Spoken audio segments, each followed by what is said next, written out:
wayfaring stranger, just traveling through this world of woe. Yet there's no sickness, toil, or danger in that fair land to which I go. I'm going home to see my father. I'm going home, no more to roam. I'm only going to Jordan. I'm only going over home. I know dark clouds will gather around my body down. I know my way is rough and steep. My body down. When I see that trumpet sound, I just gonna get up out of the ground. When we're no grave, no more shall hold my body down. Going home to see my mother. She said she'd meet me when I come. I'm only going to Jordan. I'm only going over home. My body down.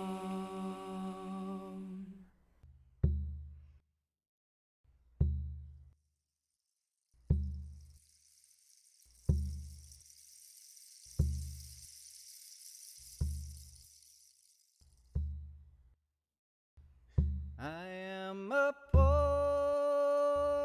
wayfaring stranger, just traveling through this world of woe. Yet there's no sickness, toil, or danger in that fair land to which I...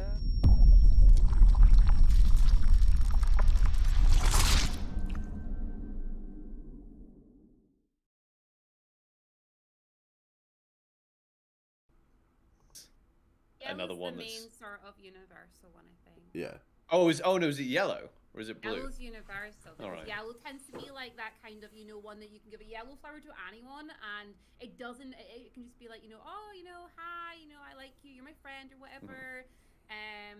But yeah, you can change it around. I just tried to screw with people with rainbow flowers. We got some rainbow flowers. Yeah.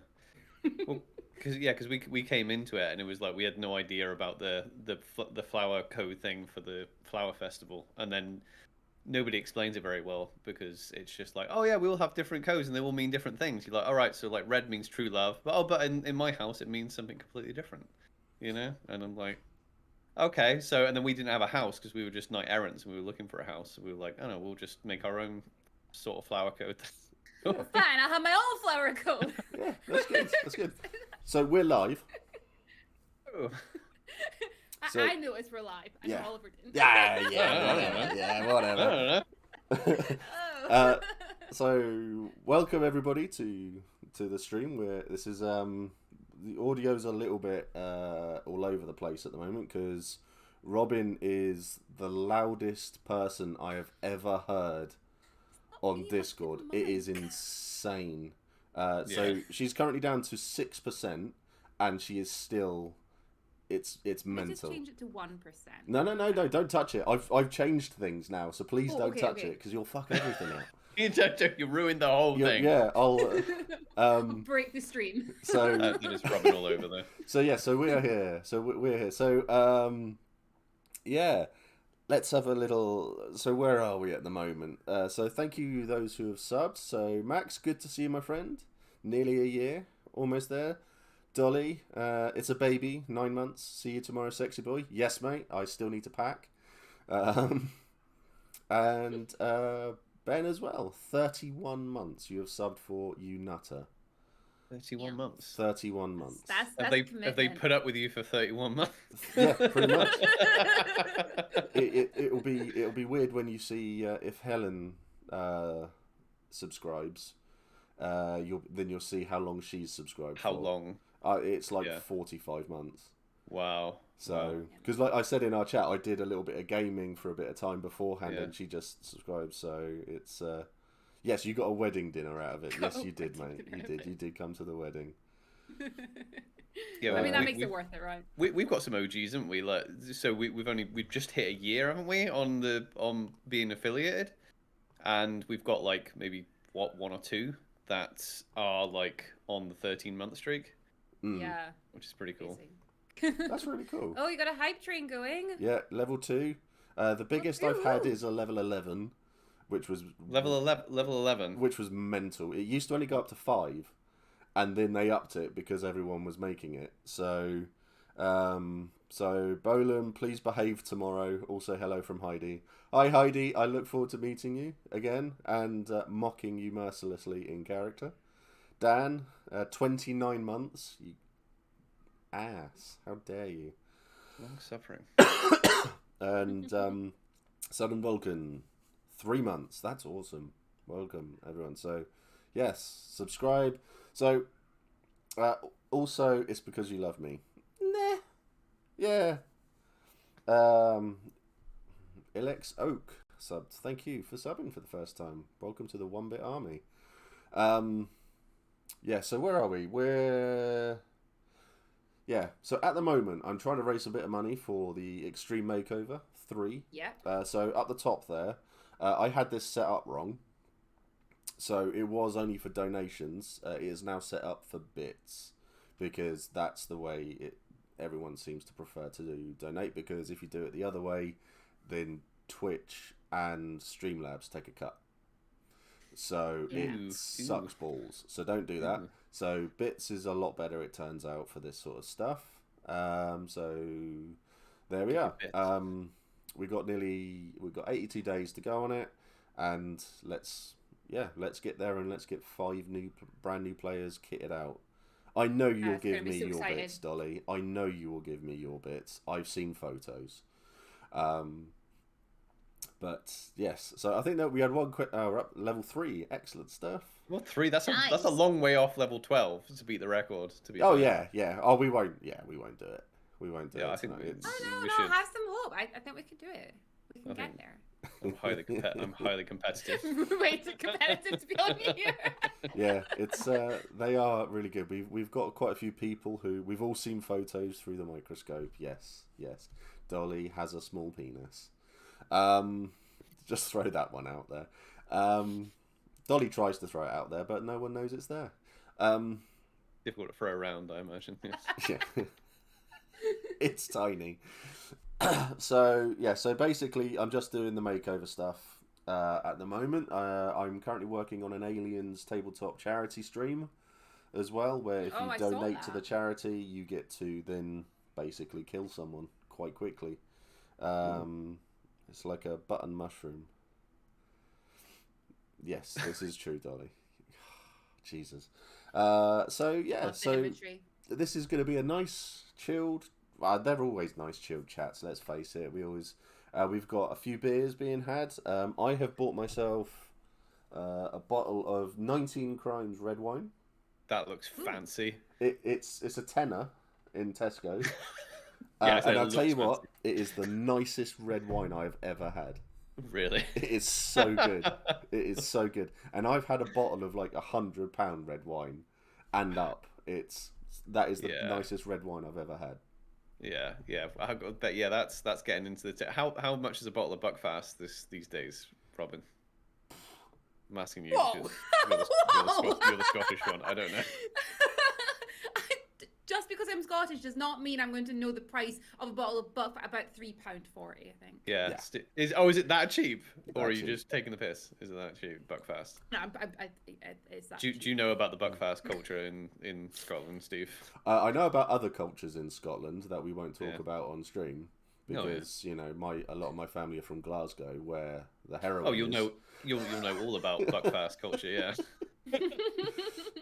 So, Yeah, Glasgow's the city of culture now. is it? Fuck off. No. Really? Yeah, It's a city of it's culture compared to what it used to be, but not compared to an actual. No. I love Glasgow. I have to admit, I do Yeah. love. I absolutely adore. As a, I mean, That's my first love is Portsmouth Football Club, because that's where all of my family are from. But then my second love is Glasgow Celtic. So, so that's where that part of my family is. yeah. As a city, it's really nice now. Like it's there's so much going on because like I said a city of culture, but that's literally what they do to the cities that have a bad reputation. You know, they just put a load of stuff in there. So now honestly, you can go to Glasgow and pretty much anything you want to do, any type of food you want to eat, you can do it. You know, if you say I want to eat this type of cuisine, it's there. There's always a parade going on. There's always something going on there now. Yeah. So, Dawn said Glasgow was the European City of Culture in 1992 and 2014. And Dolly said, like Hull. Yes, you get the idea, right? Yeah, yeah. I think it goes in waves, you know. It goes in waves. Is it Liverpool that's the city of culture now? Well, the same kind of thing happened to Liverpool because it got a really bad rep, and then it became all like a bit like New York as well. Was that way as well? It was like really bad reputation, and then they just like super cleaned it up, you know. Yeah. And then it feels like spinning plates though sometimes. And Oh, they're yeah. like, oh yeah, this city's like really bad. We better do something about it, and then Let's another make it city somewhere city else. of culture. Yeah. Because the certain folks like move away because it gets too expensive to live Yeah, there. pretty much. So thank you everyone who subscribed there. 7 subs. That's awesome. I think Ben's wife Emily has asked for an exemption from the wine rule tonight. So Emily is very, very, very heavily pregnant. She's got. Okay, in that case, yes, you can have an exemption.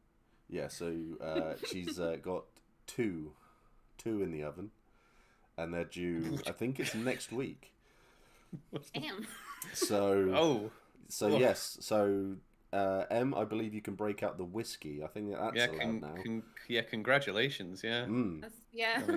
Week and a bit. Dolly will make up for Emily. Excellent. Double bunning it. I love this lot. Oh dear. So normally when we're doing a lot of fundraising and things like that, my community and chat normally end up having me in tears. I will literally sit here and cry because they are just too generous for everything. So they're great. They're too good. They're too good for me. I don't deserve them. But still, so we're here to talk about LARP and that sort of stuff in general. So because you've been, I mean, we met for the first time at Comic-Con. Yeah, we did. Yeah. Yeah, there was yeah. You know what, I can't, because Comic-Con was October, and I always kind of think, oh yeah, we started getting into it like right at the end of 2021, but we were we specifically came to the I don't think we knew that you were doing a panel there. It was going to be a LARP panel. I think it was like the last minute, because I think we'd bought tickets like months before because... Yeah, because we had tickets. We were there, and I remember us being there, and Oliver was like, oh, there's going to be a LARP panel here, and we're looking at that and everything. We should go to it. And then it wasn't until it was quite close to it that you were like, oh, it's on Empire. You know, that's the one we're going to and stuff. And that's when that was our first kind of interaction with it, really. And yeah, the first time we met you as well. Yeah, we did our usual thing. We're just like, oh no, well, let's get into this new thing. Let's just put our faces everywhere and meet everybody. Yeah, best way to be. It's how we roll. So it's our new obsession.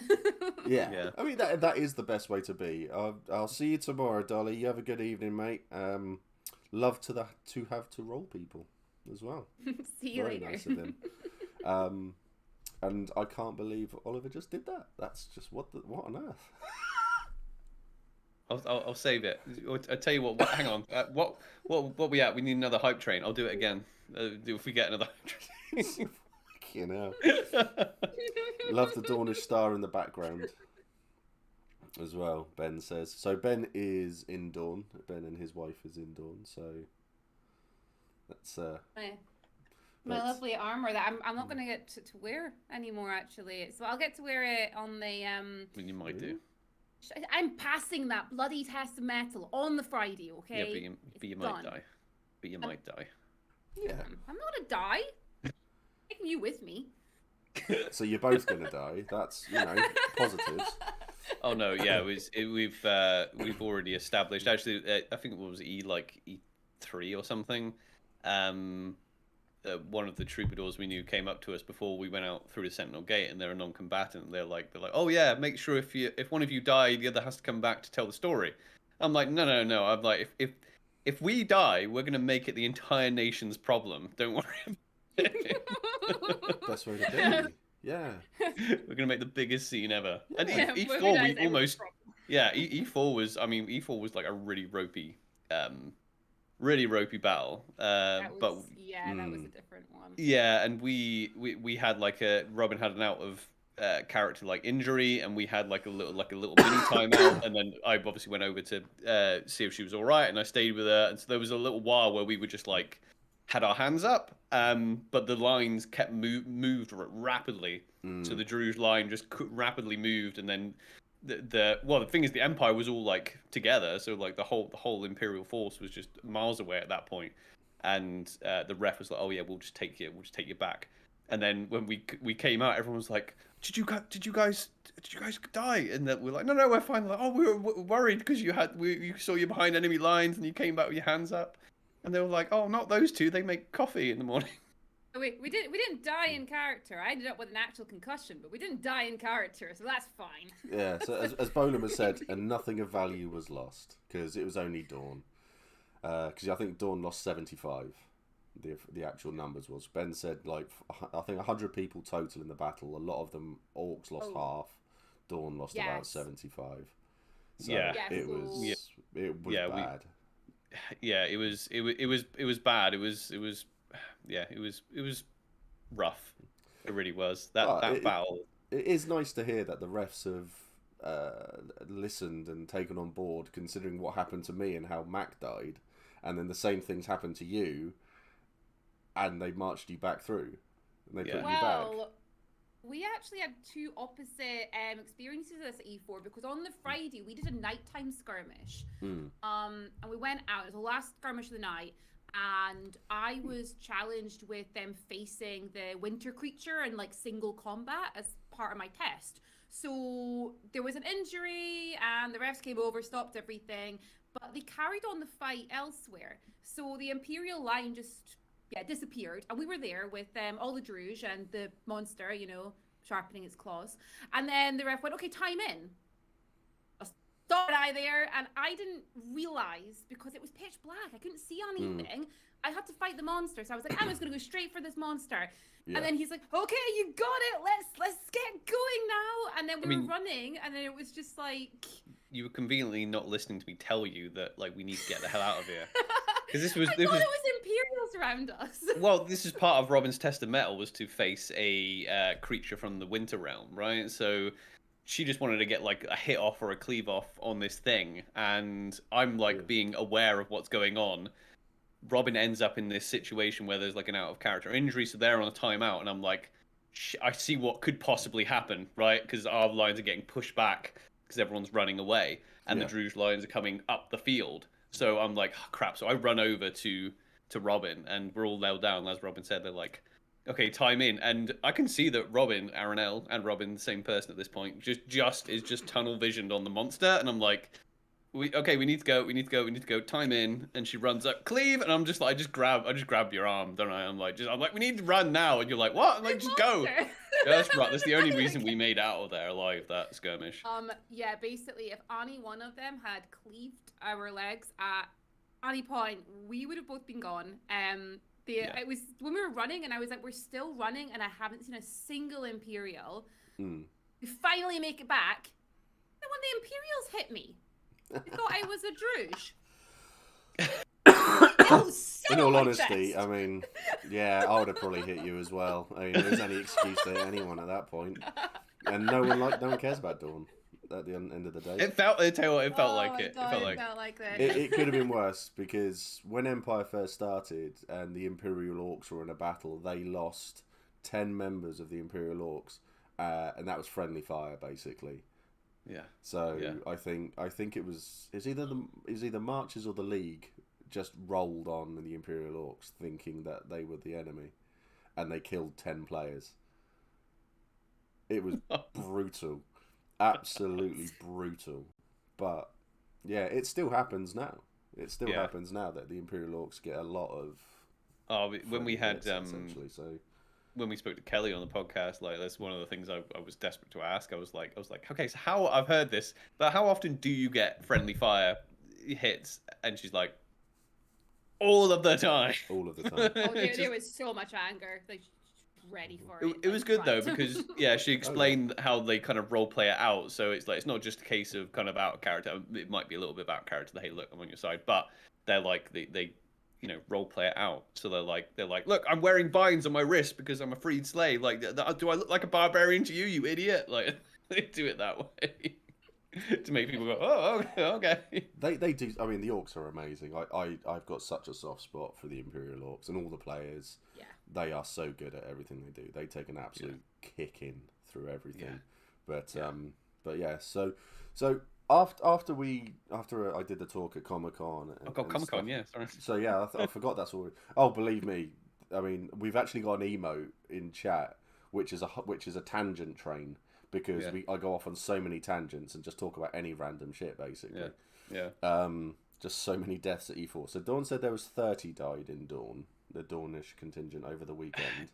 Yeah, so I'm pretty sure we had, was it 30 or 32? See, I can't remember. There was a lot more. I think the official numbers were a lot more, but I might be wrong. They might have been recanted, but who knows?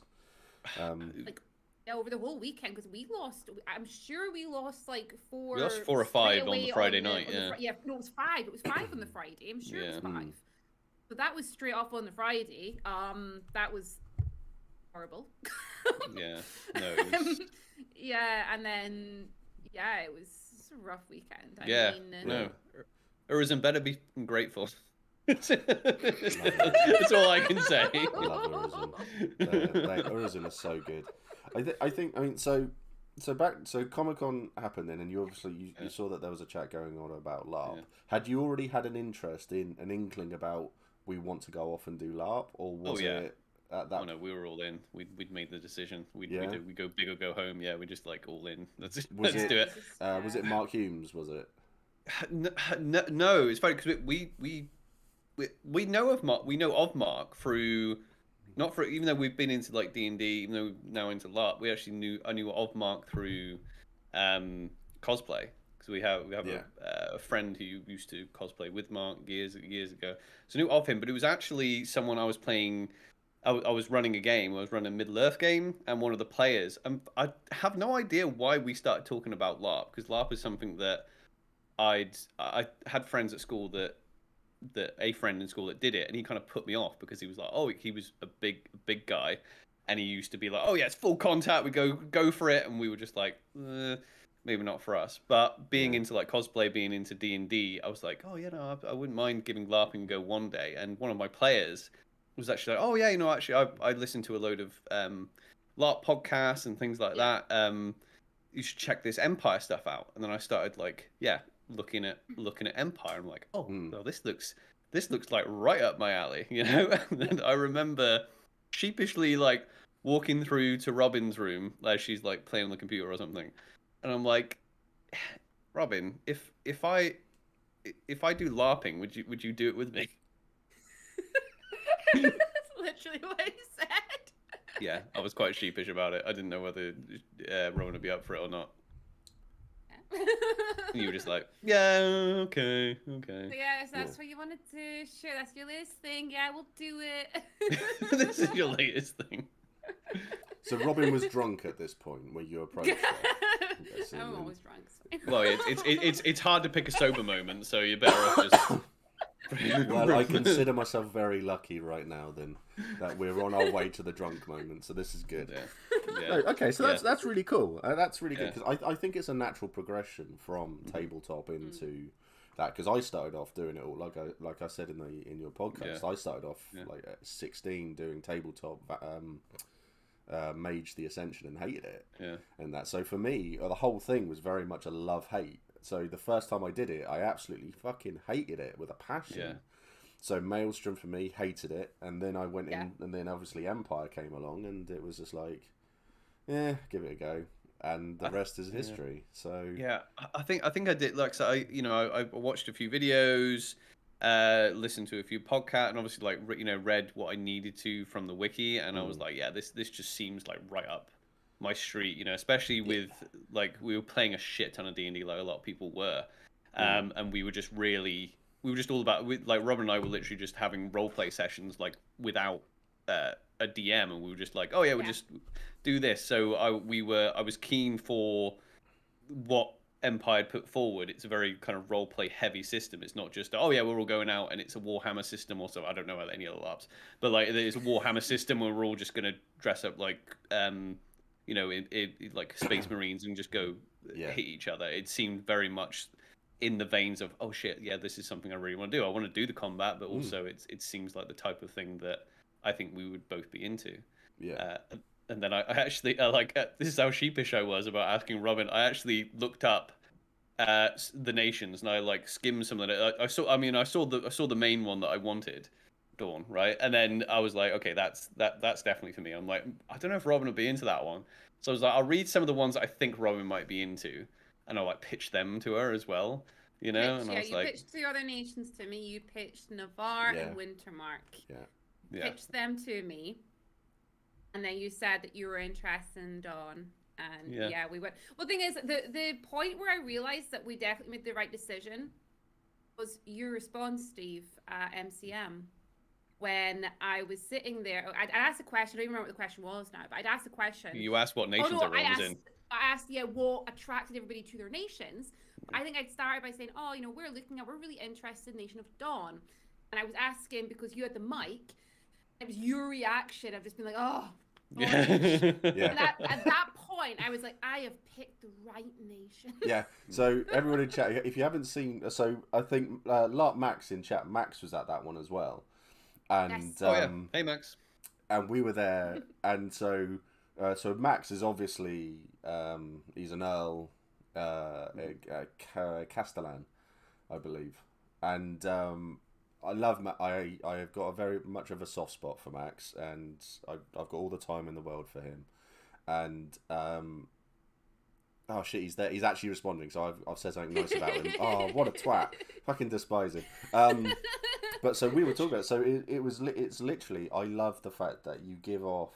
It's like I do it on stream as well. When people ask about certain nations, I like to play on the stereotypical response to a lot of nations. So I love to play on High Guard. I love to take the piss out of High Guard because it's so easy. It is so easy. It really is. So if you watch the stream between hey Alex, how you doing, mate? Good to see you. So if you watch the stream between me and Kyle where we're drinking, it's a great stream. It is such a good stream because we're taking the piss out of High Guard, but it's sincere piss take essentially. Yeah. It's really nice, and I like to think that it brings people into it. So it's like Dawn, not for me.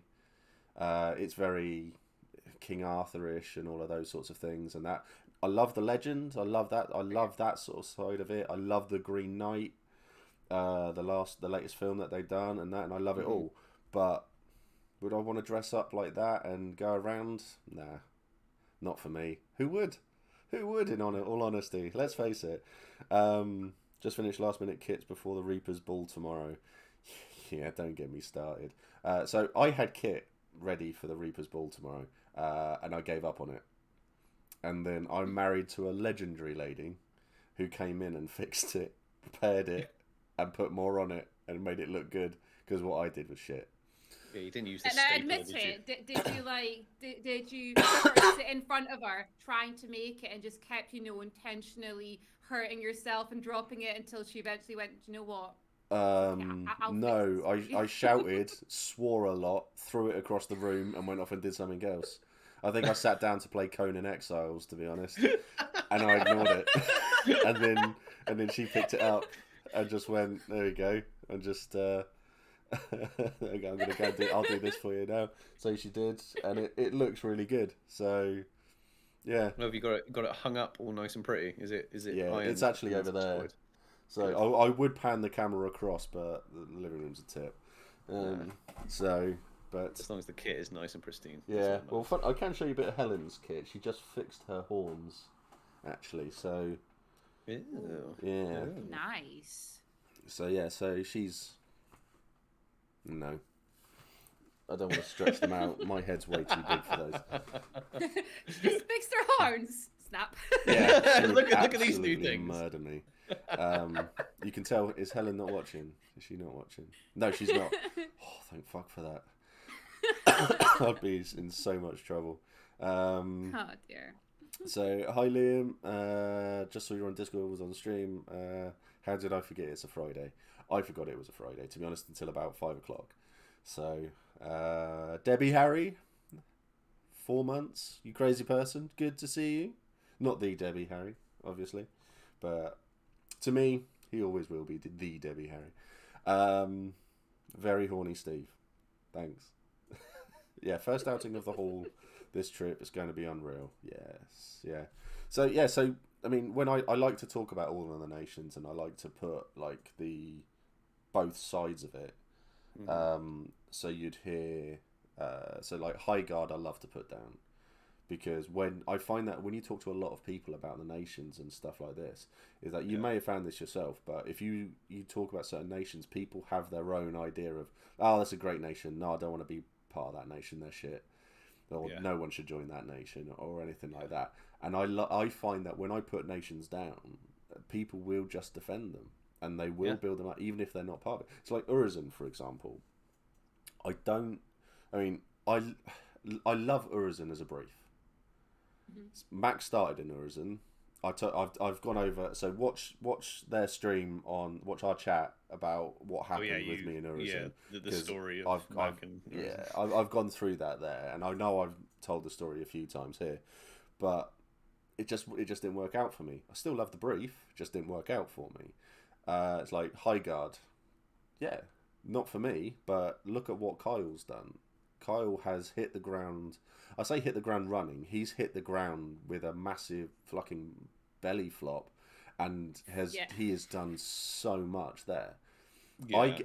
I'm in a lucky position because I get people coming up to me going, "Oh, have you heard about this?" And it's like, no. And they say, "Oh yeah, he's done this, this, and this." It's like, is he still alive? It's like, yeah. It's like, how has he not been executed? And it's like we don't. No one knows. It's like no one knows yet. It's like, what the fuck has Kyle done? How is he doing this? And everyone loves him. And it's like that across the board. It's wonderful.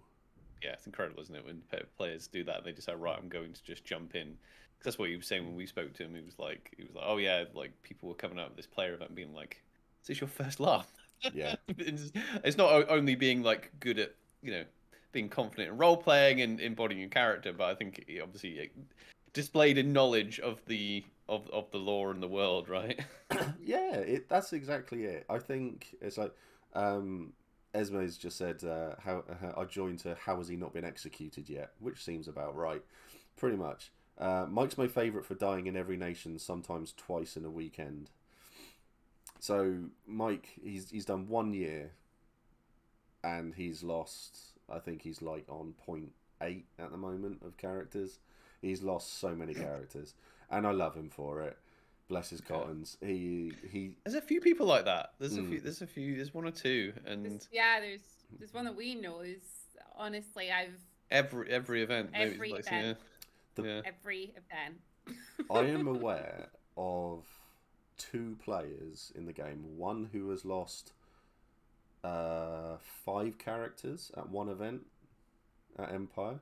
Literally jumped from 0.2 to 0.7, which was ridiculous. and then one person who lost their first character, next event came back as their second, and by the end of their event was creating their 14th. They just kept on dying. It was constant, absolutely constant. Yeah, I mean, after like 4 or 5, you'd be like, maybe I shouldn't do another skirmish. Oh no, they were just pushing for it, and it was ridiculous. But they were having the time of their life. It still goes down as their favorite event.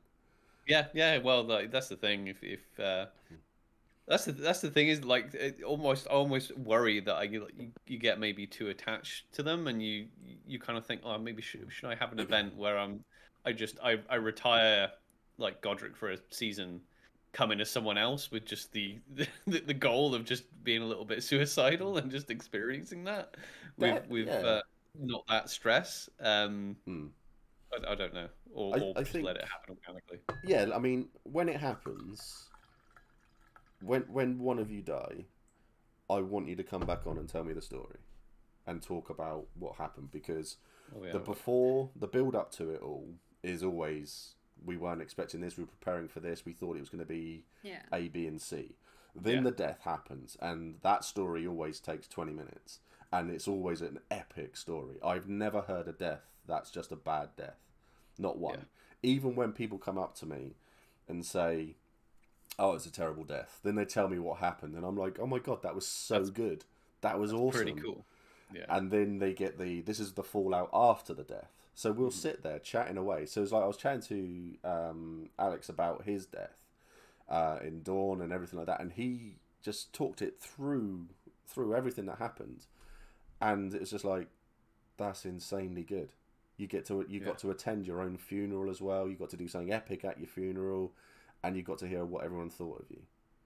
That's one thing I will say about LARP, and I've not experienced it yet, but before I got into LARP, there used to be a universal term of like, oh, you can't attend your own funeral. You can't attend your own funeral. LARP, I hear it's happening all the time. Yeah. So that's definitely an experience at some point I want to have in LARP, is being able to attend my own funeral. It's a wonderful, wonderful thing. Digby may have stolen my sword for this weekend. Oh, I'm sorry, Esme, but it's fine. You'll be coming up to do drug stuff with me. In character drug stuff with me. In character. Yeah, you'll be fine. In character. You'll be fine. He picked it up to help me pack and fell in love with it. Oh, no. I'll kill him, it's fine. Is it supposed to be a combat-heavy event, the Reaper's Ball? No. The funny thing is that no one is... There might be the odd duel. It's very leaguish. So they've got a beautiful manor house for it all. It's a 3-course dinner and stuff like that. It's absolutely wonderful. So there's a bit of dueling that's meant to be going on. So I've had icy death threats, and I know people want to do me an injury in character. So I'm turning up. I'm on stupid hits. I've got potions with me. I'm turning up fully expecting to start killing people. It's going to be great fun. Is your whole hall going, or? Oh yeah. But I've told them not. I've told them not to get involved. They're not getting involved. All right. Yeah. So it's like, you all go over there. Keep yourself safe. Yeah. I'm going to go and kill those 4. I'm going to go and kill those 4 people. Excuse me.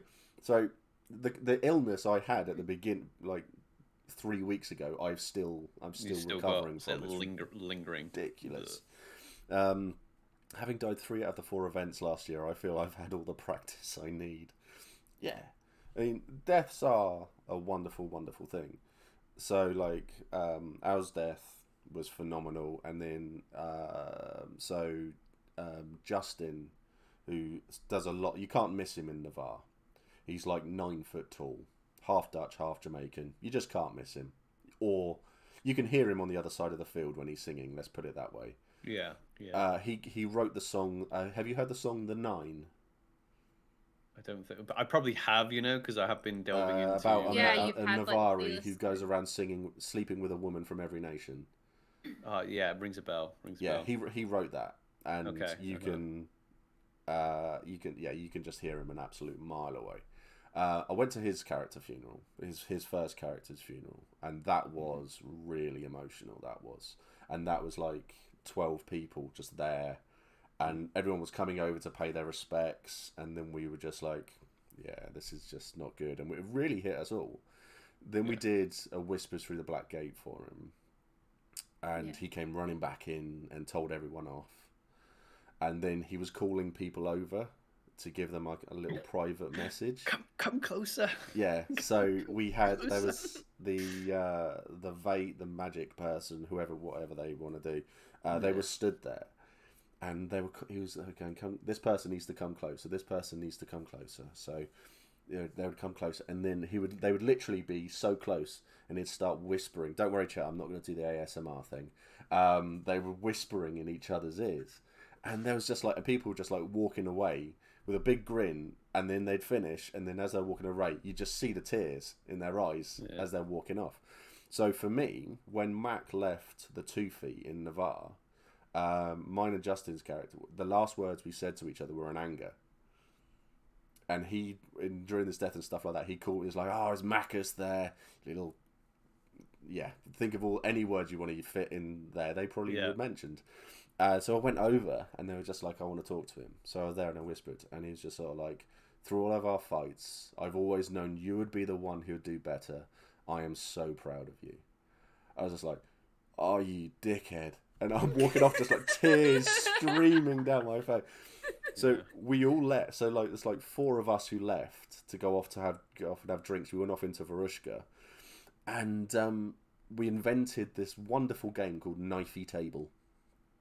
I mean, it sounds interesting. Sounds great. It's hilarious. It's the best game ever. It is the best game I've ever played. It's so funny. It's literally about you've got a knife. You have to put it on the table in front of you. Yeah. You've got to mainly it's about theft. So you're trying to steal the other people's knives without them knowing. Right. Okay. I think I'm getting it. Yeah. Or you're stabbing them in front of you, or you're just stabbing them and stuff like that. Okay. So we got to a point where we were all chatting away, and I decided that it wasn't just limited to our weapons. So I was stealing everyone's weapons around me.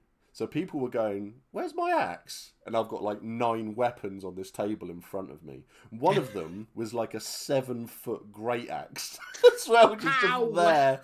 And they're just like, people are just like, "What's going on?" So we told them, and they're just like, "You're all weird." Just really weird. And that was actually the first time we ever sung Wayfaring Stranger. Okay. As well. In the field, it became the 2 Feet's funeral song. Oh yeah, I mean, that the thing is with the with character death, we've had a couple of people talk to us that kind of started playing this year, and one concern that quite a few people actually have is just like, "Oh, what if no one gives a shit about my death?" Like that's and we have actually seen people get upset that some characters' deaths aren't being taken seriously because some characters get a whole fanfare and and sometimes it's just like, "Oh, we lost that person," and literally maybe only like a player or 2 cares, which is it's good, but some people do have a bit of they seem to have a bit of anxiety about I can see that. And I think that's connected to like, am I making enough impact in the game? This is I get asked that a lot, and I've always said to people, "How was your event?" And they said, "I didn't do anything." I was like, "Oh, what did you get up to then?" And then they start saying, "I did A, B, C, and D." It's like, "Oh, that's awesome." They say, what happened here? And then they go into more detail on A, B, and C, and D. And then it turns out there's a huge things that are involved in everything that's going on in the field. I'm really jealous. And they're involved in every single bit of plot going. Everything. And then I just start insulting them. So that's generally the way it goes. So it's like, you think you're involved in nothing. You talk through what you are involved in, and it turns out you're involved in all the plot going. Yeah. It's ridiculous. Yeah. So, but it's like, I've seen lots of character deaths where people have died, and the only people who care are their hull. And the way I've always thought about it is, that's all that matters. You got your friends around you. If your friends are there having a funeral, getting upset, and stuff like that. Exactly, Ben. How do you know Steve loves you? He starts insulting you. That's literally it. It's a true story. So yeah, it's very much. It is a real thing. I have walked along and I heard of one person just walking along, and they looked at me and said, "Oh, do you know where this bar is?" It's like his friend died, so he's going to go and drown his sorrows. And I was like, "You're on your own." And he's just like, "Yeah, it's just me." It's like he died on his own. I couldn't be there, and it's like, so I'm just going to go and have a drink for him. And I was just like, "Oh, I'll come. You can tell me what happened." So I've gone and sat down, and then I've called like 6 or 7 people over that I knew, and there's like loads of us sat around, and then he told us the story of how his friend died. And none of us asked, how did you know this is how he died? Because you weren't in the battle. So obviously, it's like metagamed a little bit because his mates obviously told him. This is how legends are born. And I was just like, it was just like, that was great. So we bought him a few drinks, and it was really, really nice. And yeah, and then he goes off, it feels a lot better and stuff like that. The big thing I say is that it's always worth talking to everybody, because it may seem like a little thing for you, but it may have made someone's event. It's a really big. This is a game about building people up, and for me it is anyway. So I mean, I've been playing since the beginning, and I've played Mac for so long, and I got involved. I've got so many stories. I've been a general. I've been executed. I've had all of this. I've got all this stuff. So it's like I now want to give back, and I love to hear people's stories. Yeah. So you two, your first event. So E1 was your first event.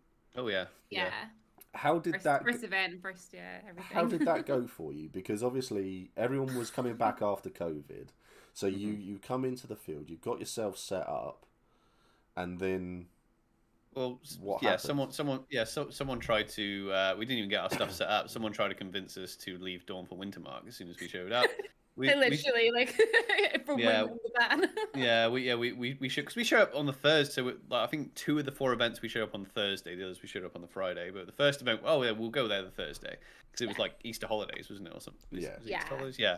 So we're like, we're off on Thursday. We'll head over Thursday, and then we're driving in, and we kind of knew roughly where the Dawn camp would be, but obviously nothing's set up, and we don't know anyone, and there's no set dressing or anything. So we're just like, I guess this is it, and then 2 people are walking down from where the like the toilets are and all that, and I was like, we'll just ask these people. And I'm like, is this a Dawn camp? And they're like, no, you're in the wrong place. And I'm like, oh really? They're like, oh yeah, you want to be over here? And I'm like, is that not Wintermark? And they're like, yeah, that's what we mean. Like, you don't want to be in Dawn, you want to be in Wintermark. You get to sort of be a Viking. Come on. And I'm like, that's what because we'd only read, we've been online, researching the things, and then we were both like, I thought we weren't supposed to say Vikings, and then they were like, no, we're not Vikings. We're pretty much Vikings. We're Vikings, but not Vikings. Vikings, but not Vikings. So we kind of, then we had a laugh. It was good. We set up our camp, and then it was the good thing about, especially if you like making friends like we do, the good thing about just showing up, setting up camp, is you just get to just walk up to people and be like, oh hey, are you what house are you in? Because we're supposed to be here. Do you want help setting up? So we made a ton of friends on the Thursday, just going around and helping everyone set up their tents. That was our plan. There was someone who's a really good friend of ours. They were struggling with their tent, and they had these sort of big wooden posts to put in things. And Oliver is in real life as a farrier, so he is very good with a hammer. And he was like, they were like, oh, we need a hand. He was like, oh yeah, I'll come and do it. And he just started just going to town all these pegs and putting everything in. And then this sort of they start going around the camp and like, oh, there's a farrier here. You should look with a hammer. You can come and put people's tents up.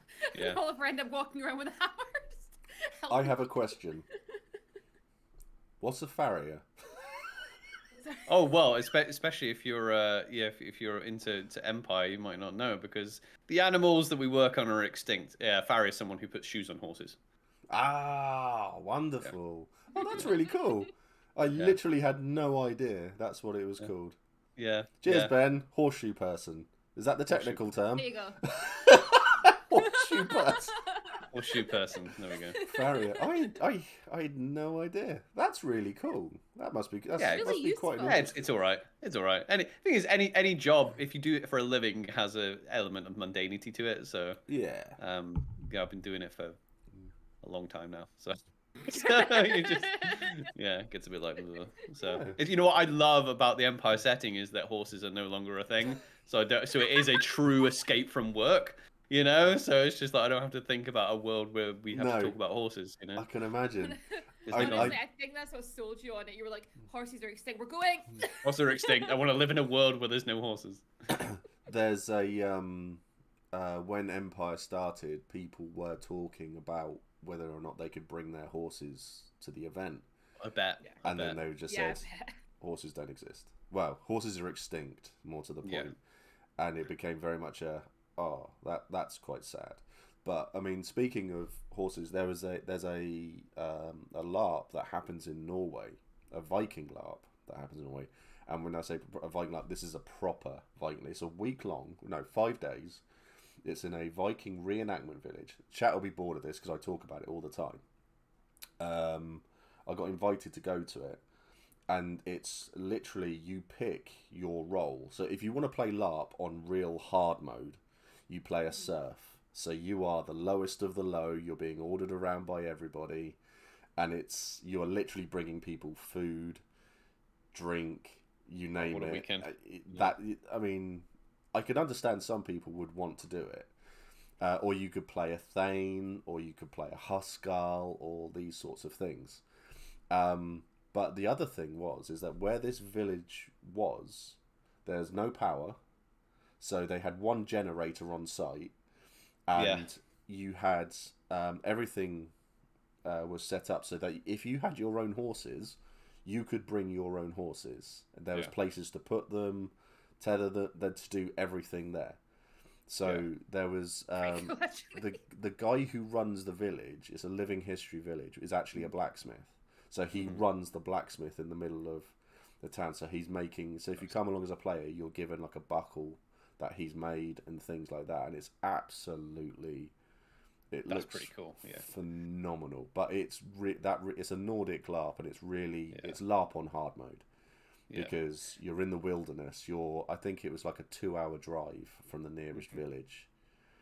And I would trust many other countries with people like members of the public bringing horses than I would the UK, because the UK is the horse industry is very much a pet industry in the UK, whereas in most other countries in the world, most other countries of the world, the horses are still used for work, you know, and they're seen as livestock, working animals. You know, here a lot of them are just kind of overgrown puppies. Yeah. And people just let them get away with a lot of stuff that they shouldn't really be doing.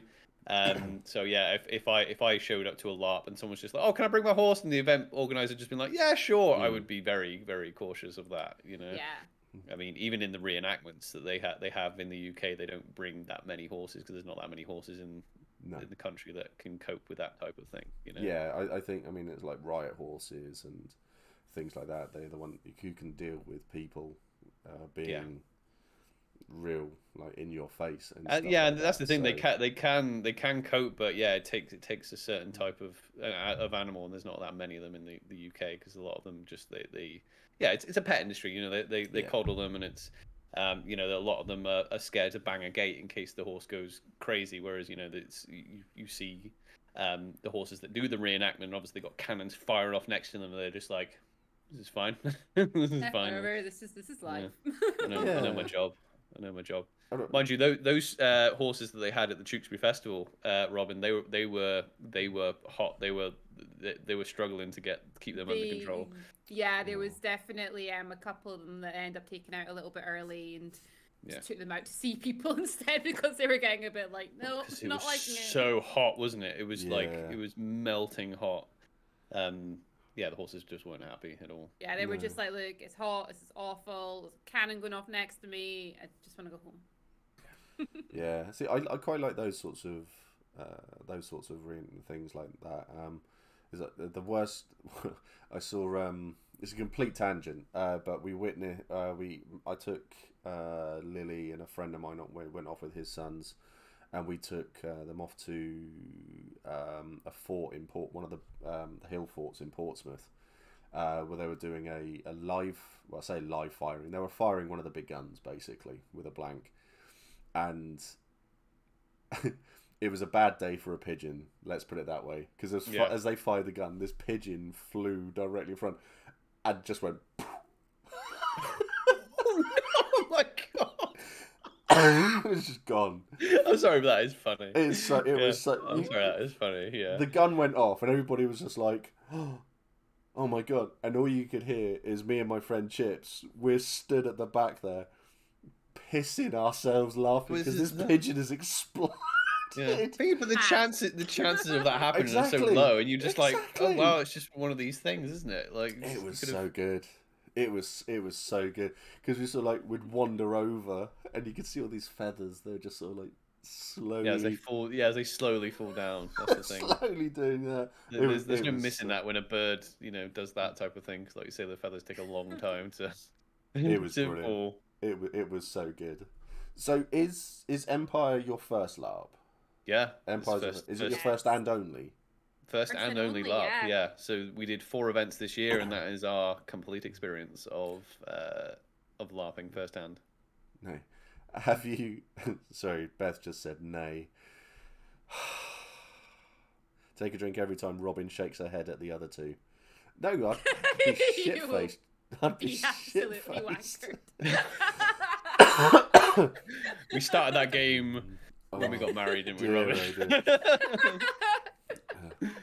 Yeah, I mean, if I did it every time Helen acted disappointed in me, I'd be screwed.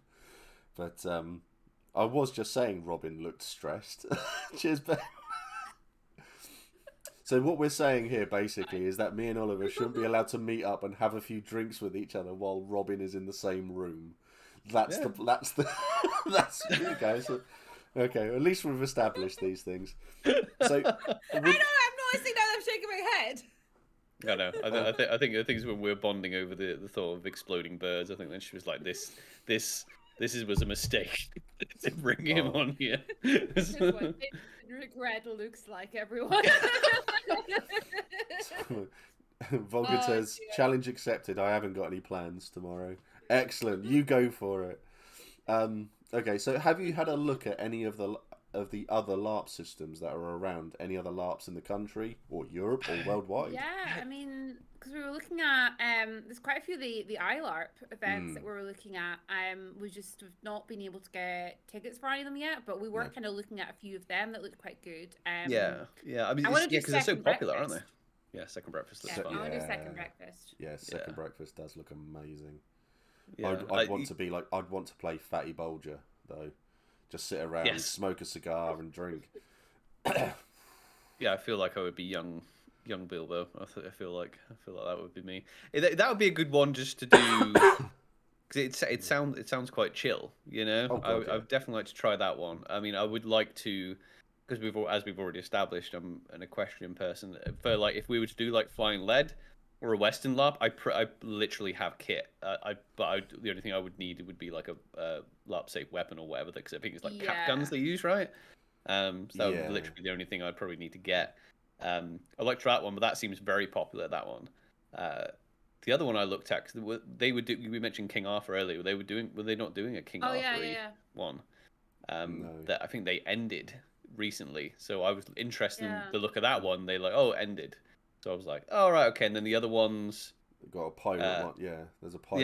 Yeah, the pirate one. It's pirate stuff really isn't my jam. It's not saying I would never do a pirate one, but that's not really my. It's not really my jam. I like the fantasy stuff, and I probably would do a Western one. How about The Witcher? The Witcher. I'm just Robin's really got into the Witcher stuff, haven't you? You got into the TV shows now, haven't you? I've just never got into them. Have you watched was it Blood Origin? That's what I'm watching it now, and I'm halfway through it. No, I'm no, I just finished it. Yeah, I finished it last night. You enjoy it, right? Well, I want to go back and watch it again because I think I missed some things. But the thing is, I don't know much about The Witcher. Because I didn't play the games. Okay. I didn't read the books. Okay. My only experience has been the show. And to be honest, I watched it all the way through the first season, and I went, "This is shit." I couldn't get into it. So did Helen. No.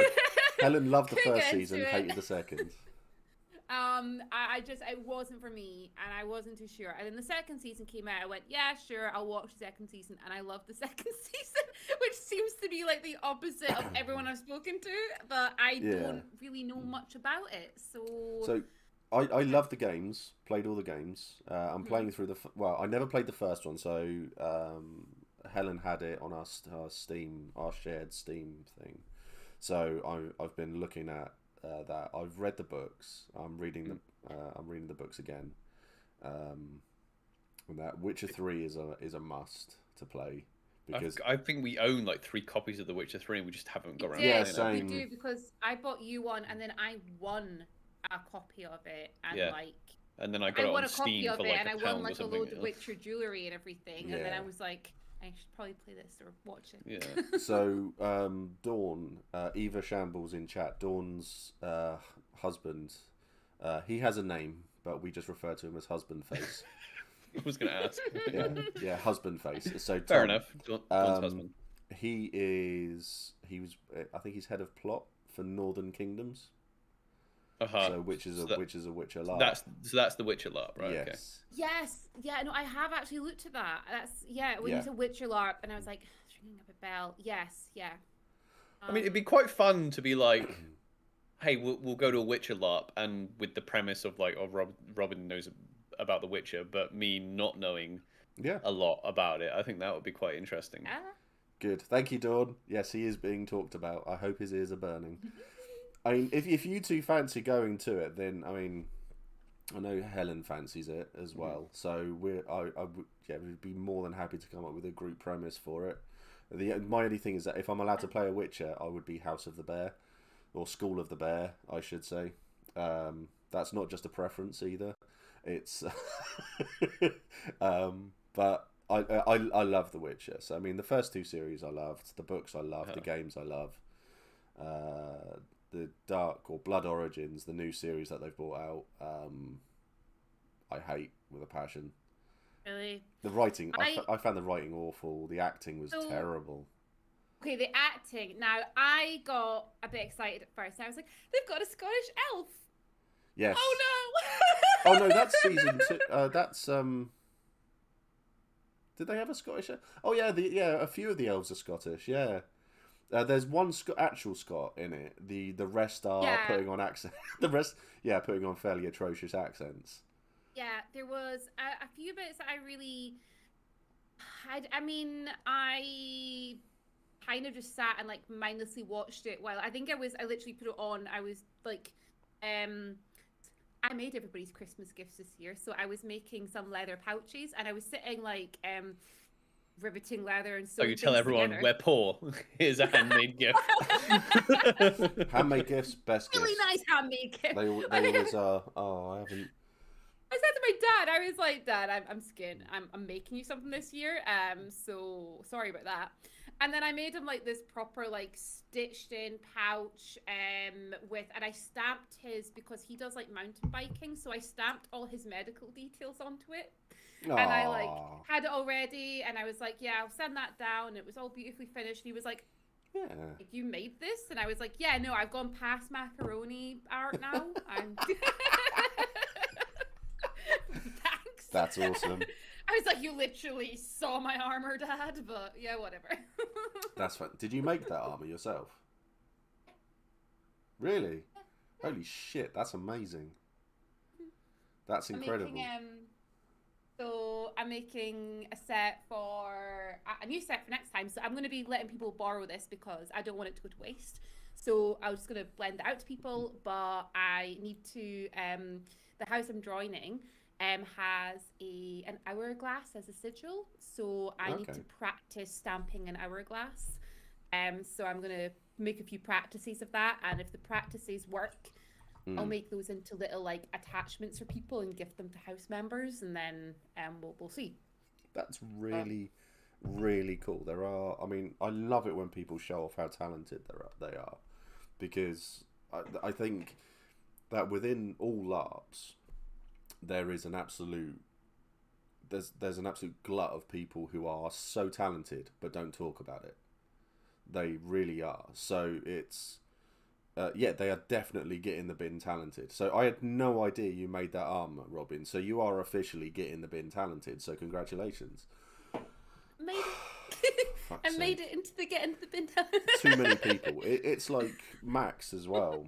He is 100% getting the bin talented. And right, Max is my first combat story. Because Max is the reason I love combat straight away. Also the reason I thought I was going to die in my first ever battle. Sounds about right. Max, he found me, and I was there with no armor, and I had a little dagger and a little short sword, and I was like, I want to go to the battle, and he was like, you come with us. And I was like, great. And he was like, as you follow me, keep watching our house colors, and you keep up with us, it'll be fun. I was like, great. I've never done this before. We get to the battlefield. He's like, okay. He ran off in the opposite direction of everyone, and I was like, well, I guess I should keep up with them, and I couldn't see them. So I followed the other 2 house members because I recognized the colors. They're in full clank, and they were in the front, but I was told to follow them. I spent the entire battle basically ducked behind them, jumping through and stabbing orcs through them. So Robin was wearing no armor and had 2 very short weapons, like literally a knife and a short sword, really short sword. Yeah, little tiny little knife. Yeah, and I survived, and then but I was like, I came back, and then I saw Max, and he was like, "Oh, so how did it go?" I was like, "It went great, thanks." That's where you went. Yeah. I mean, the first combat experience are always good like that. Hi, Krizikan, I guess. Krizikan.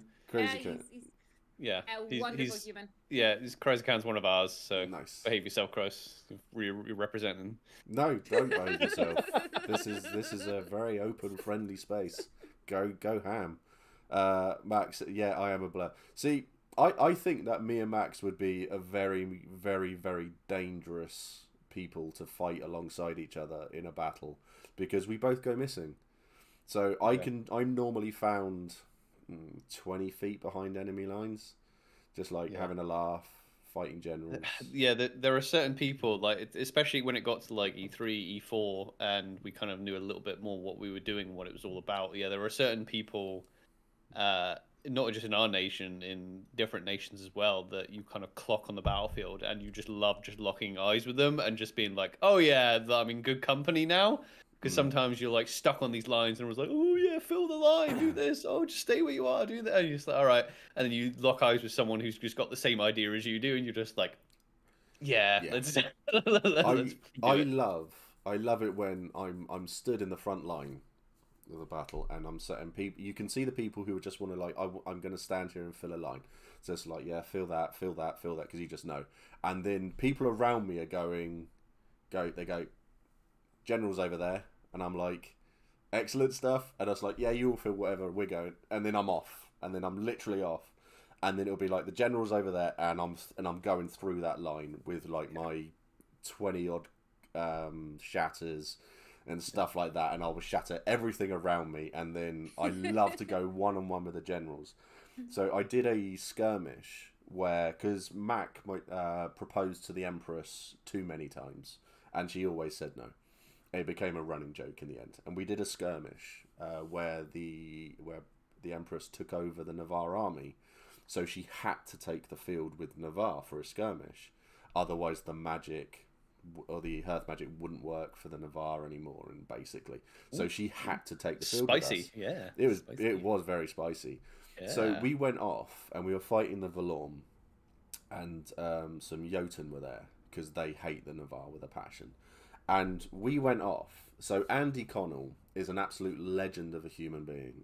He is always the generals, and he's always the enemy general, and he's always large and in charge, and he's great. He is a great human being. He is an absolutely wonderful person. We were I was fighting alongside the Empress, and she got knocked down, and basically we cleared everyone out, and then she was there, and she got up. Well, she didn't yet. She was just looking around, and I put my hand out, and I said, I'll help you up. She was, she go, thank you so much. She stopped, looked at me, and just went, oh, no, it's you. I was like, yeah.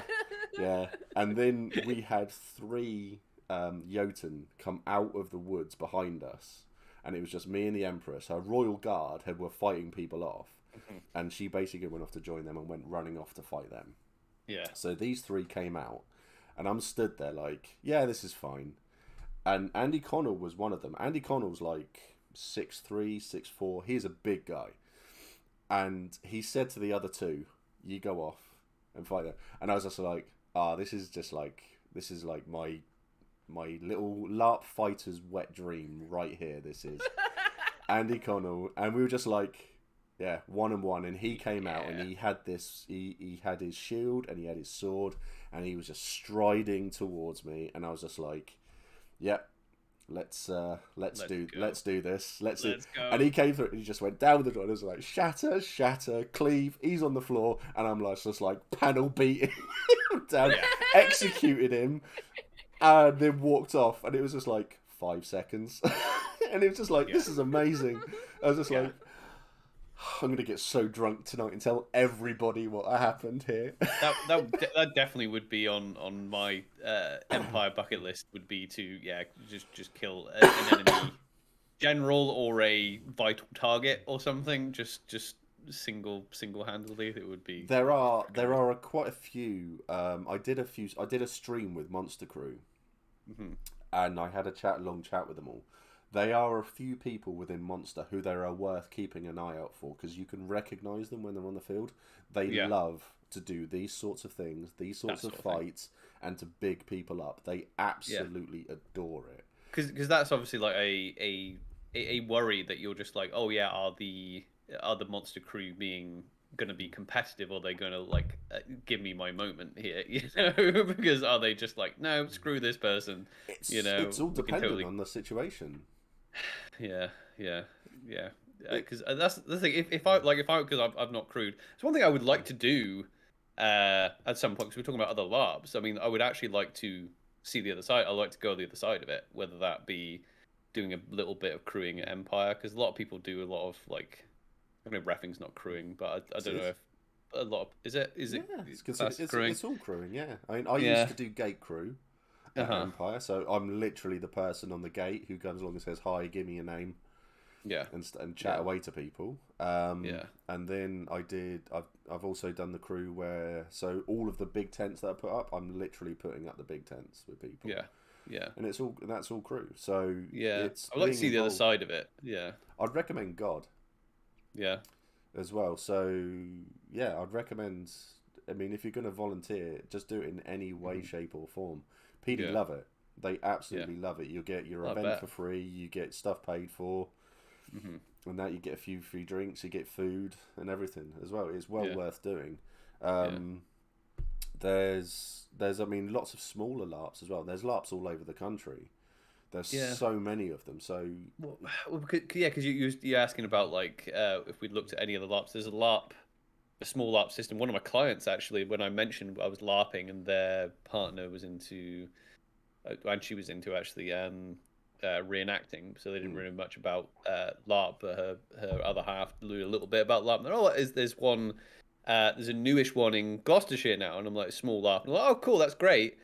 We'll maybe get into that. And I was like, we couldn't really afford, because we'd just gone to Empire, and it was like that's the thing, we went full on with Empire. So we bought like the bell tent, we bought a lot of kit. We were just like, right, this is a lot of our economic went into this year with Empire, So the plan was to, after that, then start going to other events later on when we haven't had that big outlay. But I was like, oh no, I'll have a look at this Gloucestershire one and see what it's, see if I can go crew it. Maybe I can just get it for free. But they had I can't remember exactly how the system worked, but they were doing like you couldn't just be a monster for the weekend and going for free. It was like everyone was monstering.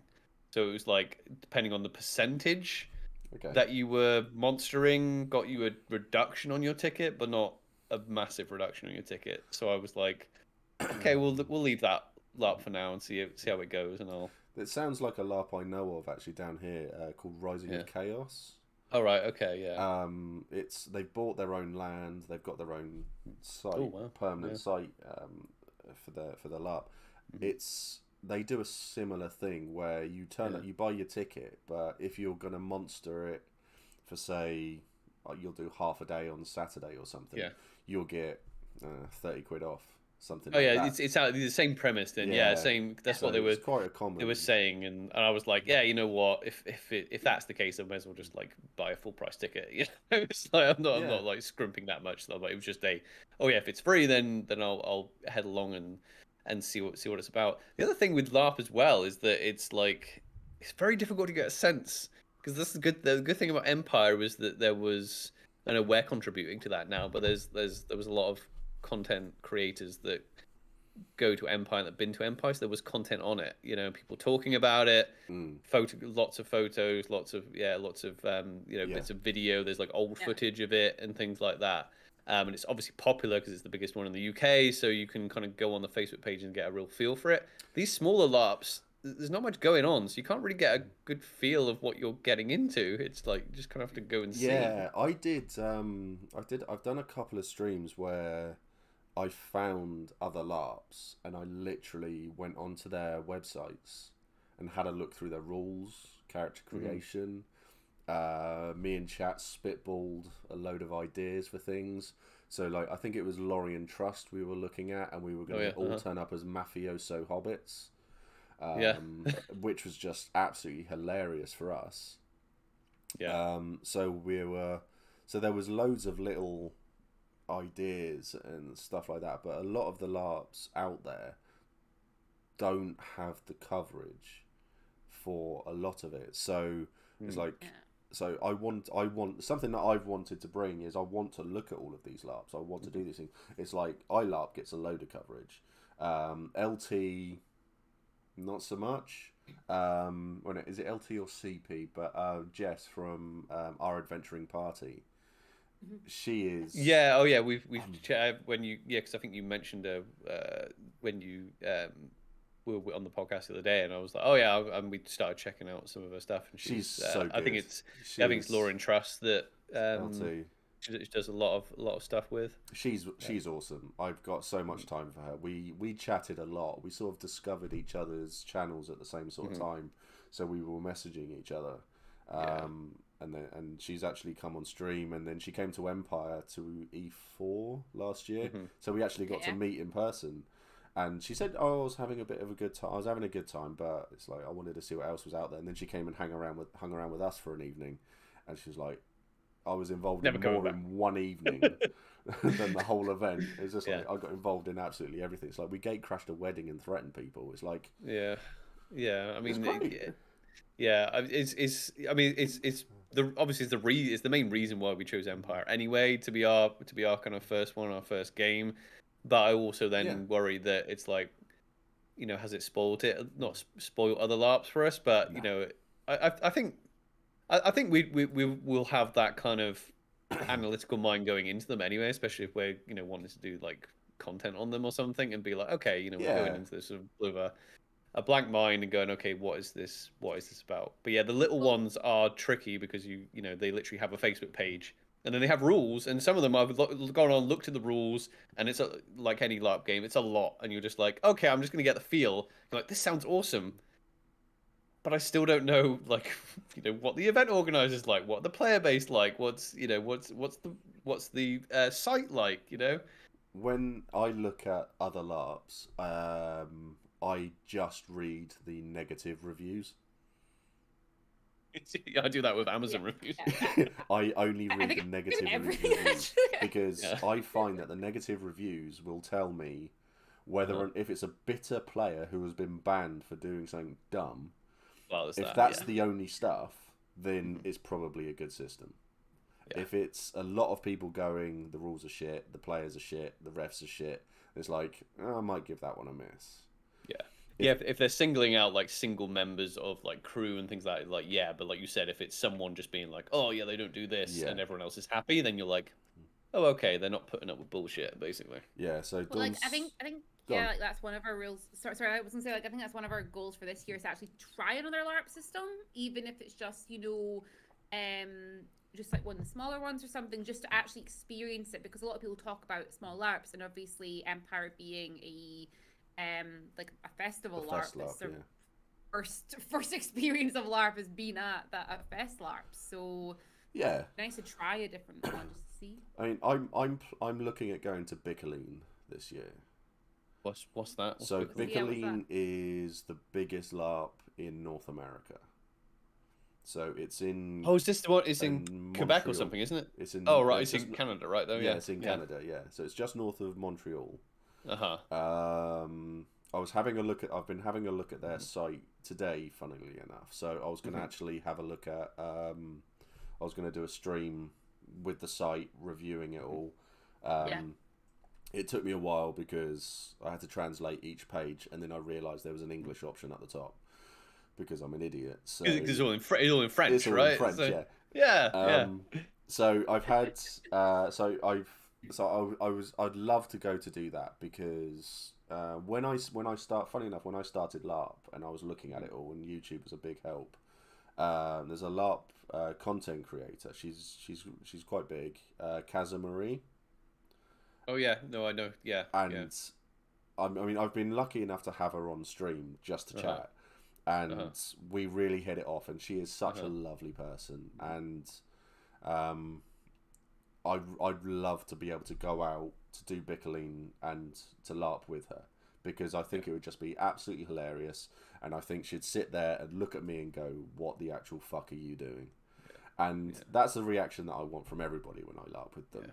So she seems absolutely wonderful. But Bickerleen it's the biggest one in North America. It's got an entire village set up because it's a permanent Ren Fair site, basically. Yeah, because I'm pretty sure this is the one that Momo O'Brien covered, right? One of the videos. I'm pretty sure we saw this recently. Sure.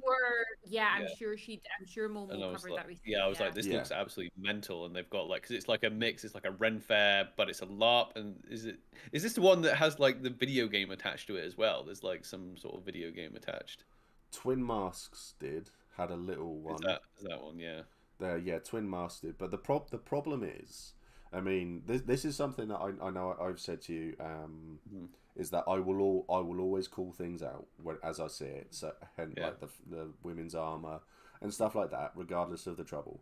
The problem is with a lot of American LARPs, North American LARPs, is the racism. Yeah. And the old men who run it, bunch of fucking racists, basically. Yeah. And there are issues there. There's misogyny involved, and there's a lot of issues like that, and they need to sort their shit out.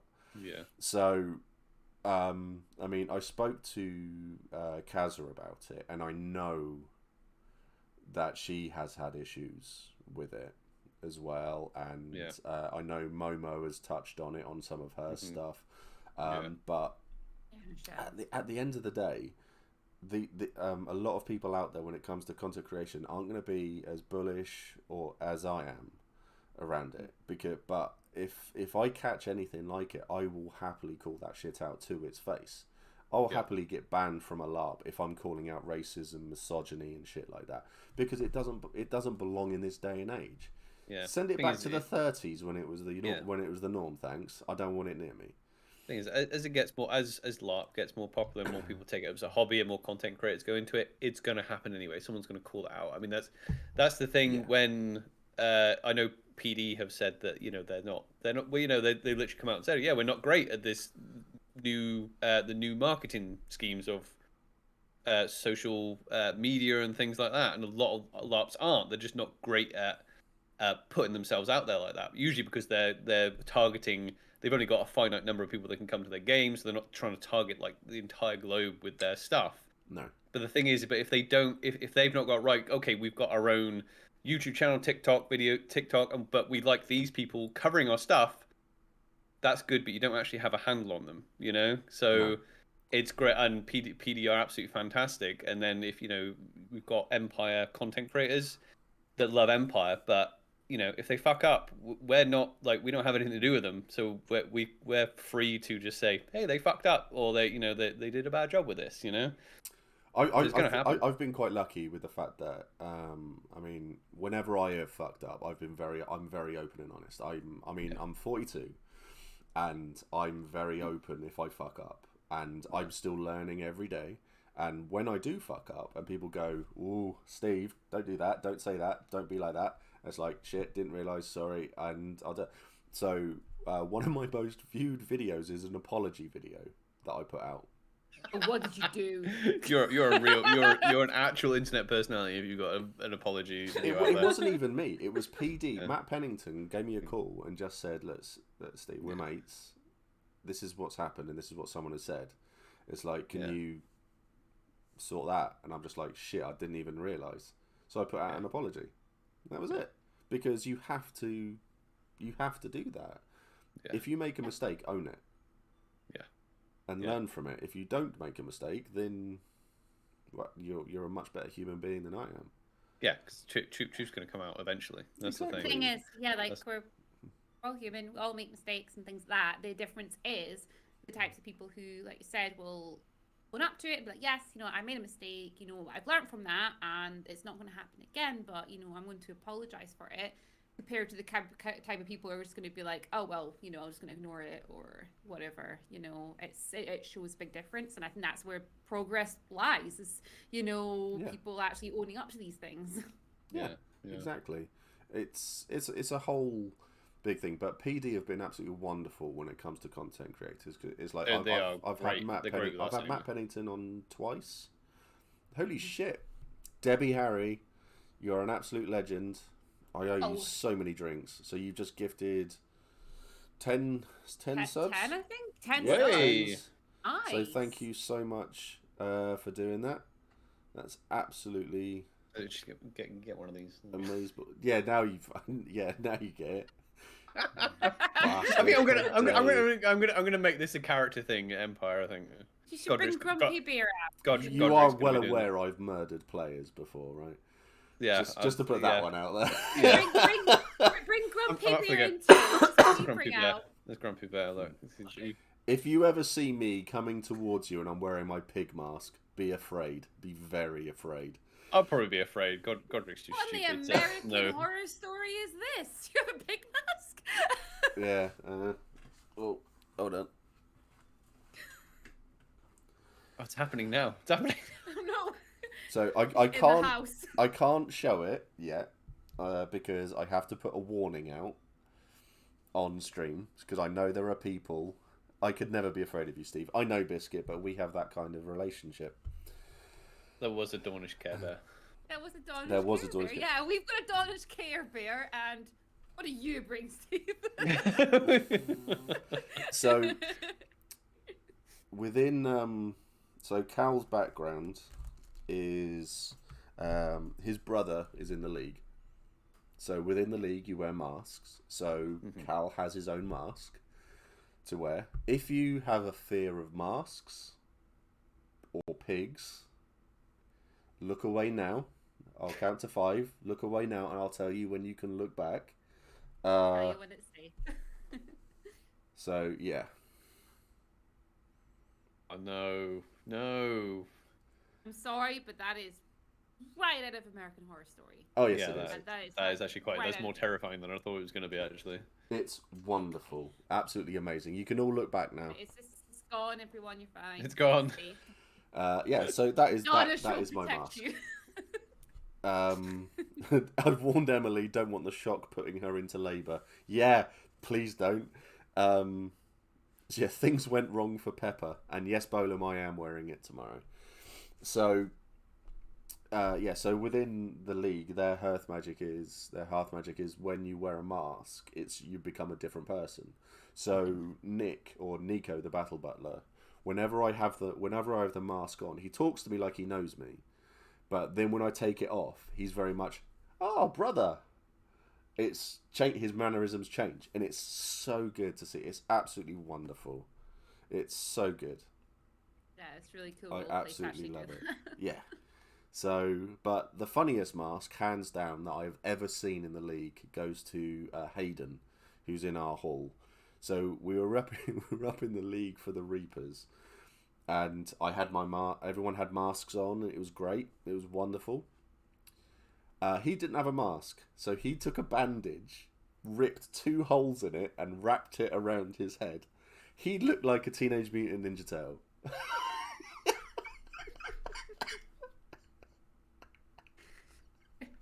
Whatever works. Yeah. My God, that's all I could say. It was amazing. It was so funny to watch. We were all in the league theatre at the time, so we all had our masks on and we were all chatting away. And then he just sort of like, stuck his head through and we pissed ourselves. We could not stop laughing. It was so good. He really, really cowabunged it. This league theatre. I've not experienced it yet. So they put on. Oh God, go! Okay. Yeah. In fact, Robin, you've not actually had. Have you had any game in the league at all? None. Yeah, no. I have had game with one person from the league. They were lovely. That was when we screwed up your plans, you know. Oh yeah, that was quite funny. Yeah, yeah. Because like we idea. Oh my gosh, we basically so we had a test of metal together where we had to find stories of true love from every nation, and the person who found the most stories that were approved by Adonis Troubadour would pass. And I was sitting in Varushka. And I was speaking to someone in Varushka, and they were telling me a love story involving a lot of monsters and sacrifice. And next to me was somebody from the league. And it was lovely. We were just sitting there chatting away, and then like Oliver wanders past as Godric and comes over and starts complaining about the league. Yeah. Because he hadn't been able to get a story. He was like, oh yeah, they're giving me the runaround, they're doing this, and they did that. And then what happened, Oliver? Well, yeah, I mean, your friend got up. To be fair, so it wasn't obvious, but they got up. They went, oh yeah, and they just listened to everything I had to say. They got up and then they picked up their very leaguish jacket, put their leaguish jacket on. I was like, I was like, no. Yeah, it was such an out of character and in character moment as well. I was just like, that's brilliant. This is just perfect. Yeah, well, but that was so like before that was the situation where I was learning about all the mass stuff that you just said, Steve. So like, because I was just like, oh, I'm looking for stories of true love, blah blah blah, and I was just being all daunted and being like, you know, and they were trying to explain that, oh yeah, we don't show our true selves to people. That the masks are who we show to everyone else, and we don't actually show our true selves to people. And I was like, I was trying to play as on brief as possible. I was just like, well, I don't like my characters. Like, I have no understanding of this because I wear myself on my sleeve. So this is literally me. You want to know anything about Godric, he will just tell you about, and it was just very mind blowing for me. And I'm like, okay, well, I'm like, surely the people must fall in love and do this, and there must be stories. And then they were like, oh, well, maybe you should go speak to the Kikabeos. And then I got run around talking to 4 or 5 Kikabeos. What's really funny, though, is when you were doing this, the person that you went with, so you went with with Morgan from Dawn. He'd gone with you there to the league. And then he left you there, and he passed me, and he was like, Arnell, on to the Kikabeos. Yeah, I've left Godric at a brothel. Yeah. Because out of character, I knew what was going on, but I'm like, God, he doesn't know anything about this. So yeah, after I spoke to I think it was about like 4 Kikabeos, and then the last one like took pity on me and then sent me off to Varushka because they were like, oh, there is actually a very good leaguish love story. You won't get it from a Liga. But yeah, our last Empress was a Liga, and there is a interesting love story there. But you might be better off finding that story out from Varushka because her level was Varushkan. And I did actually. Yeah, oh really? I did actually get. Yeah. I did get a really good story, a really good game. But obviously, as I came into Varushka, not expecting to be in Varushka, then there's like Aranel Robin just sitting there like just getting her story, listening to this beautiful story, writing it all down. I think it was such a good test. Like, we got to actually see all the nations. I mean, that's good. We basically out of character, like we split the nations between us, and we went to certain ones. So like we orchestrated it a bit. We orchestrated it so that we went to 5 nations each sort of thing, and kind of like covered that quite well. Because I started off in Wintermark, with you starting off in League. Oh yeah, I like out of character. I totally misjudged the other nations because I came into Empire very blind. Like on the first event, the first half an hour, they were like, "Oh, we're having an election for the general," and for that summit, there wasn't anyone running against the current generals. So they're like, oh yeah, anyone, even if you knew, and like the egregore, who I didn't know was the egregore at the time, that's their job. And they're like, oh, even if you knew, you can just give it a go. I'm like, yeah, sure. I didn't know what the virtues were. You know, I didn't know what the realms of magic were. I didn't know what the Dornish. I didn't know the names of the Dornish armies. I didn't know anything. I didn't know anything, and I went for general. And I'm like, so I'll tell you what, though, man. It was a good experience. It was a good learning experience. Awesome. I love to hear that. I watched someone in Navarre, a brand new player, go for senator at their first event. They forgot the name of their territory when they were giving their chat. They didn't know any of the politics. They didn't know anything. Do you know what happened to that player after they lost the vote? They became the adjutant. They were named as adjutant, and then that player, who was the senator, took them around and taught them everything. That player is now senator. Yeah, so it took them a year, but they are now senator. So it's a wonderful thing. So you did a great thing. So hats off to you. Fair play. Yeah, it really was. And to be fair, if I'd wanted to pursue that game, the players, the players were very much like pushing me that way. Made it very accessible for me. They were like, obviously, because I sat down with the Dornish senators, and it was quite funny because I was just copying, like, we were all sat in like a row. I think there was like 4 of us or something, and I was just kind of copying the person next to me and just adding something. It was so funny to watch. And they're like, what do you think about this? And the person before him, like, obviously knew everything about it and was like, giving us a lovely thing. And he's just like, I agree. That is how I feel as well. I'm going to add one little thing to it. And that's it. Yeah, I love it when players do that, especially like in any election for anything. It's like, this is the thing. Just gonna add a little bit to it to make it sound like it's my idea, though. My idea, yeah. You're just a bit dumb. Yeah, but the players were great because they were just like, oh look, because they came up to after. They were like, oh yeah, if you are actually, interested, then obviously there's military council that at the time I didn't know was what it was or whatever. And they're like, oh yeah, if you're interested, like. Come to military council, which we did, Robin. Right, we went to military council. Oh dear. And I kind of after military council, it's cool. It's really cool. It's not for me just now. It's not just for me. No. Generalship is something that maybe down the road, but it's not for me quite yet. But yeah, like the player base was, the players that were there made that side of the game very open and been like, oh yeah, you gave it a go, and it wasn't just like, oh no, you failed, try again. It was just like, come with us and learn about being a general, and it's come with us. It's a very different kettle of fish now. It really is compared to what it used to be. So when I was general, Jesus, I threatened everyone. I had people saying to orcs, I mean, I'll never forget her. She said to the orcs, what do you know about battles? What do you know about mining? And what do you care about slavery? And it was just sort of like, yeah, I've got an axe and I'm going to hit you with it. And so, shouted so much she left the military council. She came back with like 9 people and a massive fight erupted because of it. But it was great. The roleplay was phenomenal. It was a great time. That was great. But it's... I always it's like Messi Esme has said something in chat there I've always said to people, if someone asks you, do you want to go and do this, always say yes. And she's just said, is this one example why just say yes might not always be the best advice. I will still say it's the best advice. It is. Yeah, definitely. You just open up so many doors. I can't remember why I was saying we came into this game blind. That was just an example of why we kind of came into this game blind. Oh no, that was it with the league, right? So the league, right? So we came in blind as anything, even in our own nation. So by the time like E3 rolled around, and we were like, that was a good thing about the Test of Metal is that, for the first 2 events, we didn't really want to split up, did we, Robin? It was just like, oh no, we're going together, and we don't know anyone. Kind of like there was a few things like outside of it as well. I mean, like one thing I will say about LARP is, well, we're used to this sort of cosplay world. We're used to Comic Cons and things like that, and we basically had a bit of a rule there where we wouldn't separate.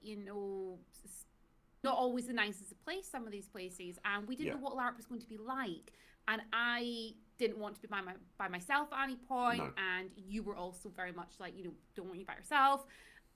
And then we started to make friends and realize this wasn't Comic-Con.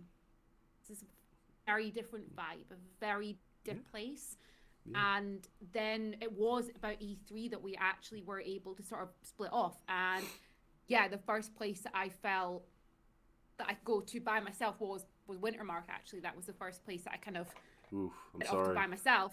Yeah, but yeah, that was the thing, because we orchestrated it. When we say we orchestrated a little bit, it was like, right, okay, you know, we need to get 10 stories of true love, right? So that this is going to be like a tour of the Empire for us, and it was good because it was like we're going to get double game as well, because we're going to go off, do our thing, come back, and be like, what happened to you? What happened to you? Yeah. So instead of just us running off to try and get stories and end up in the same place or whatever, we were like, right, okay, what nations are you thinking about going to?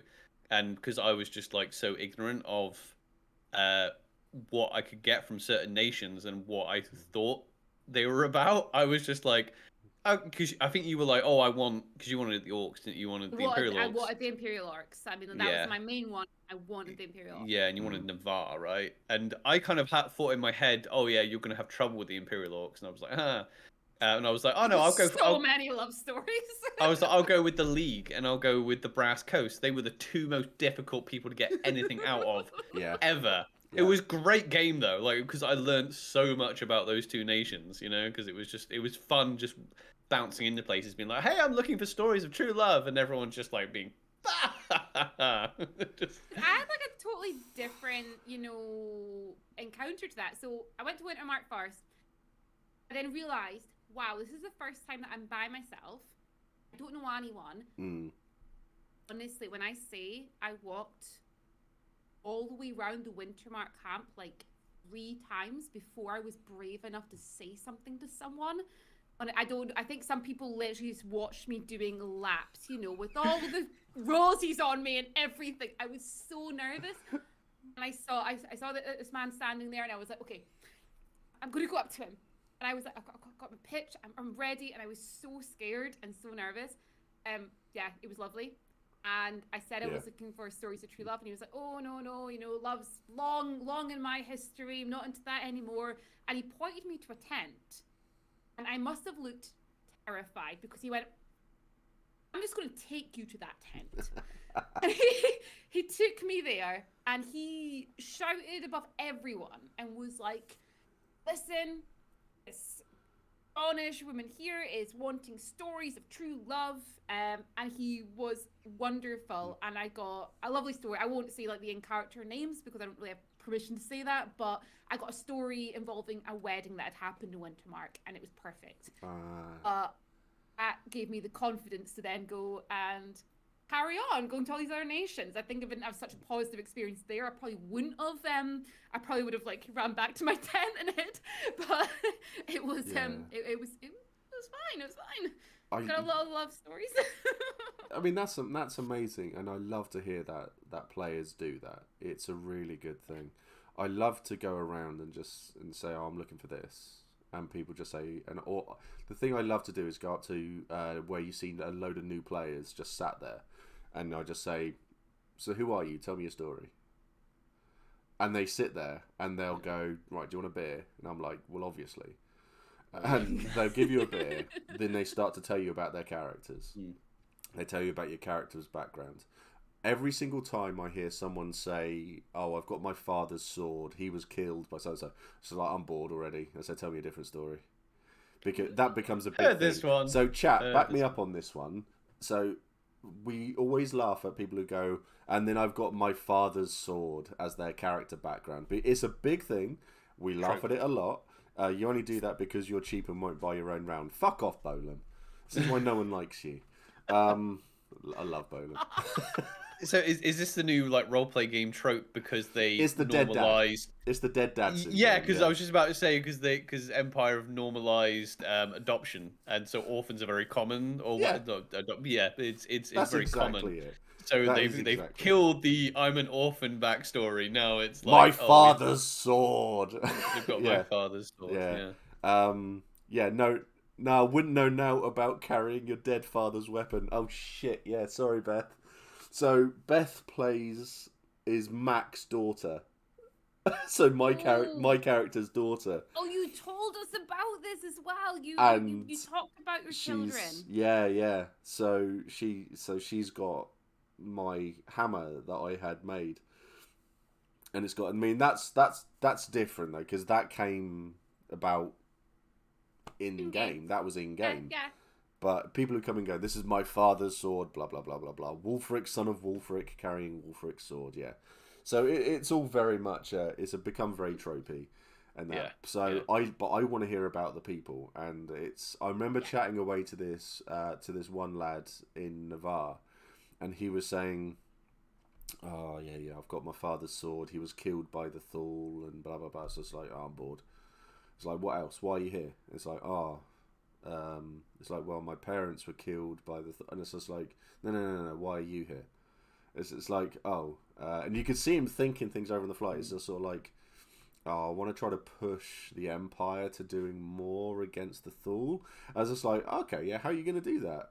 And he was basically talking it through, and he was just sort of like, I was going to go into the Synod magic-y type game. He goes, I'm now going to go for a general to try to push them in the military. He goes like, excellent stuff. I like to hear, and he just talked it through, and he talked himself out of his own backstory into a different one, and it was great. And we had a few beers and stuff like that, and it was really, really nice to hear. It was, I love to hear that sort of side of the game. Yeah, I hate writing backstories anyway. Oh, you hate it, and I like it. I like writing backstory. I wrote this beautiful backstory.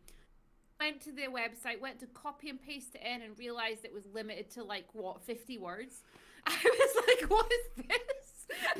If you look in chat, if you look in chat, Esme Messi, she's got the best backstory I have ever read.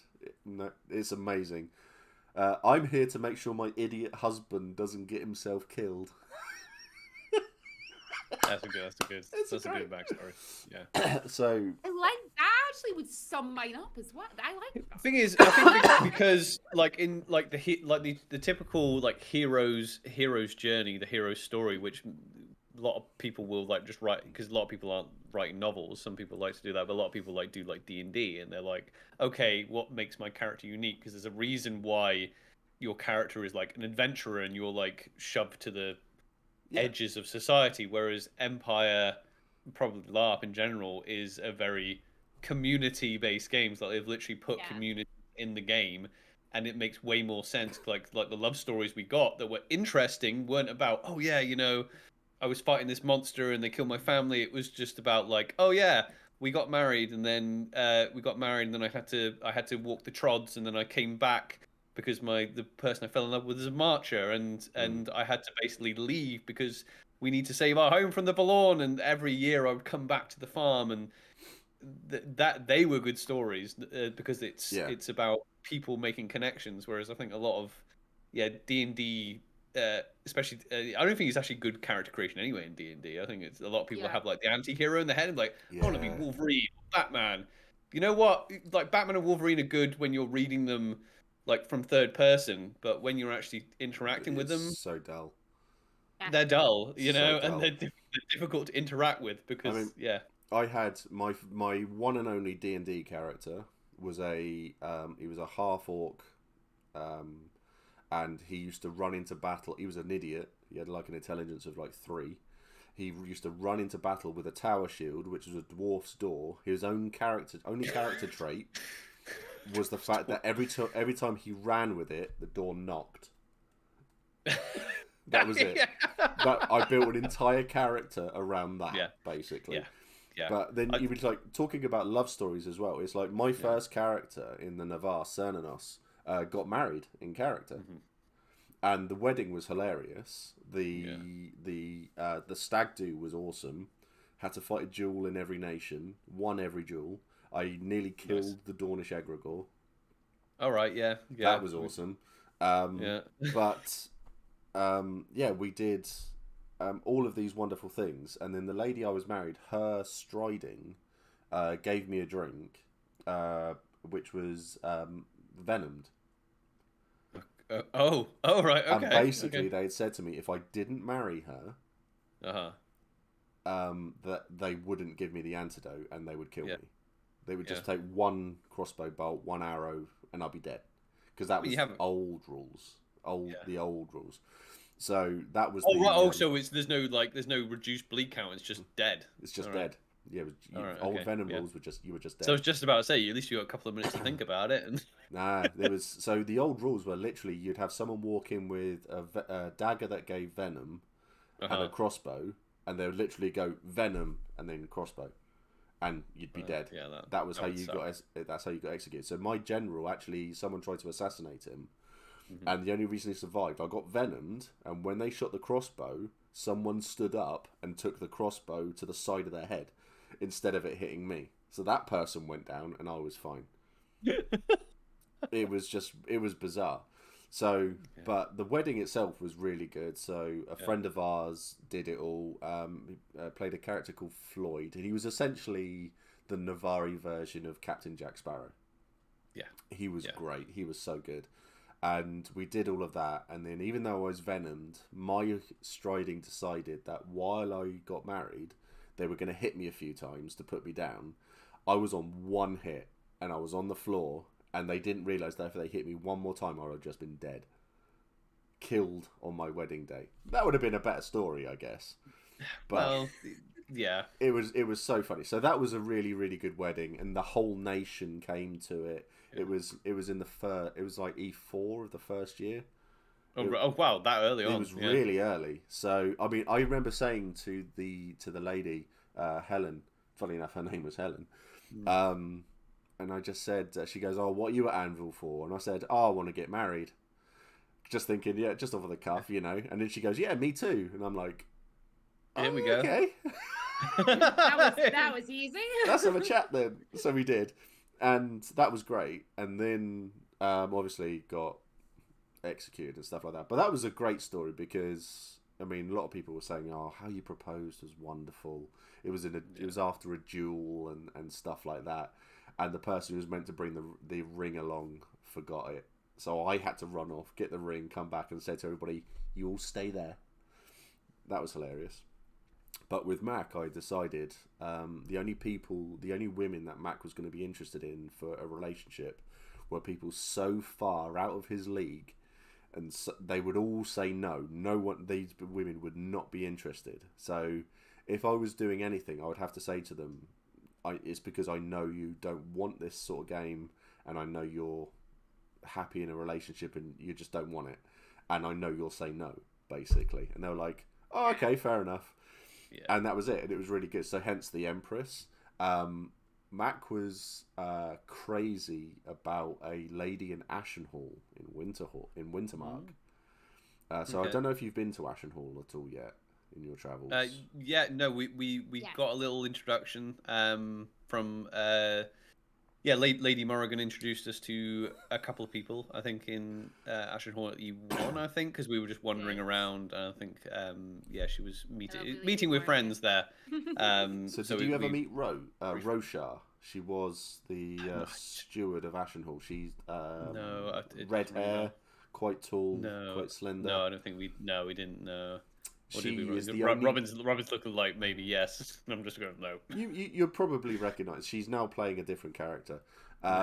She was the only person who could control Mac. So Mac was playing up and stuff, and she'd walk in and go, "Mac, just stop," and he'd be like, "Yeah, okay." And that was it. And everybody was like, "How the hell have you done this?" And she's like, "I don't know." But Mac was besotted. He was, that was the one, and then then she retired her character, and everyone was just like, "Oh shit, the only person who can control Mac has gone." It's like, yeah. So that was great, but it was the romance part of it. So the casual sort of like Mac would turn up every now and again and go, "Oh, I got this for you," like give her a rose or something like that, because Roshar, he was the only one. Mac does. It's a Steve thing. I give everybody nicknames because it's easier to remember someone's name that way. Yeah. So she became Rose, and that was it. And it was great role play. It was so much fun to do. And Lisa, who played Roshar, she's absolutely legendary. I absolutely adore her, and it was great fun. But so the romance part of the game is a very, very fun thing to do. But it's just a case of make sure everyone's on I think board. you got to make sure. So obviously, like I think everyone knows, like Robin and I are a married couple, and coming into LARP, we've done a lot of role playing in tabletop as well. Yeah, we obviously we had that discussion. I'm saying obviously, no, it's not obvious. There's some people who don't have the discussion. And maybe they it should, isn't obvious for a lot of people. Yeah. No, sometimes people might go, oh yeah, let's go to LARP as a couple, and go, oh, this is just part of the game. You know, it's like no, like yeah, please have the discussion because it can get a little bit. Important to have a discussion, make sure everyone's happy and comfortable. Exactly, that is exactly. It's like, funnily enough, Helen said to me, "Is like, oh, with your new character, are you going to be? Can our characters like romance each other and stuff like that?" It's like, nah, my character's married. Oh, it's like it turns out, yeah, because I've the guy in the league. I'm married to his sister. We're brothers, and you know that's how it is. And but it turns out that his sister-in-law, who I'm married to, is another player. I didn't realise this. You didn't realise? No, I didn't know. she's retired. She's retired the character, so she can't actually play the character anymore. So it's like, oh yeah, dodged a bullet there, I think. So, but yeah, you must talk to it. I mean, it's like the first relationship I had. Me and Helen, we sat down and we had a very long chat. We spoke to each other away from the game, and we set very strict boundaries. Yeah, you have strong, clear boundaries. Yeah. You two, are your characters actually together in character? Yeah, so we're lovers in. But because he's a lord and I'm a yo folk. Well, yeah. Cool. So yeah, when I come along and meet you, I force the introduction and I start trying it on with Oliver, because Cal's interested in anyone that's pretty. So don't do that. Aaron L will murder people. Challenge accepted. Challenge accepted. I would love to see that fight in the Glory Square. You certainly try. So, well, this is one of the this is another one of the reasons why we chose. I mean, so Robin, who's your new character going to be when I've killed you? Roger's just going to be like, what's happening? What's happening? Just to say as well, I'm actually doing a bare knuckle fist fight in Dawn at E1. Oh yeah, we'll be there. Yeah, I'm doing. Yeah, there's we tend to have front row seats because we're usually like camping. Yeah, on the Glory Square. there's loads of. If I could camp in the Glory Square, I would. But yeah, we got loads of stuff going on. Holy shit! We've never actually been able to interact like in character or even out of character at the events, have we? We've hardly ever like actually been able to do that yet. What with Steve? Yeah, with Steve. Yeah. I say we've interacted all the time. Yes, I know we've interacted. Yeah. Is this happening before or after the Mercy fight? Well, yeah. Who haven't I... Is there a guest on this show I haven't threatened to kill? Inga. Yeah, it's probably one. Helen's been on the show. I haven't threatened to kill my wife. That's quite a lot. But no, I like to play the fact that my characters are very... If you're pretty, I like you. Yeah. That's it. So this is the reason one of the reasons we chose the Knight Errant archetype. Because I say we went in blind. The only bit of the brief... Which is interesting coming into the game, because the only bit of brief that I read and memorized from the wiki was just my archetype, so the Knight Errant stuff.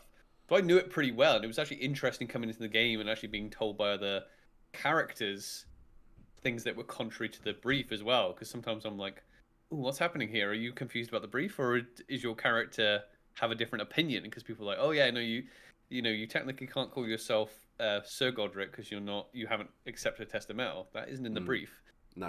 But I was like, that's interesting, because is this their opinion, or is this which was cool. But anyway, the brief for the Knight Errant is that you're a yo folk that's decided they want to become noble, and the way you're going to become noble is one of three ways.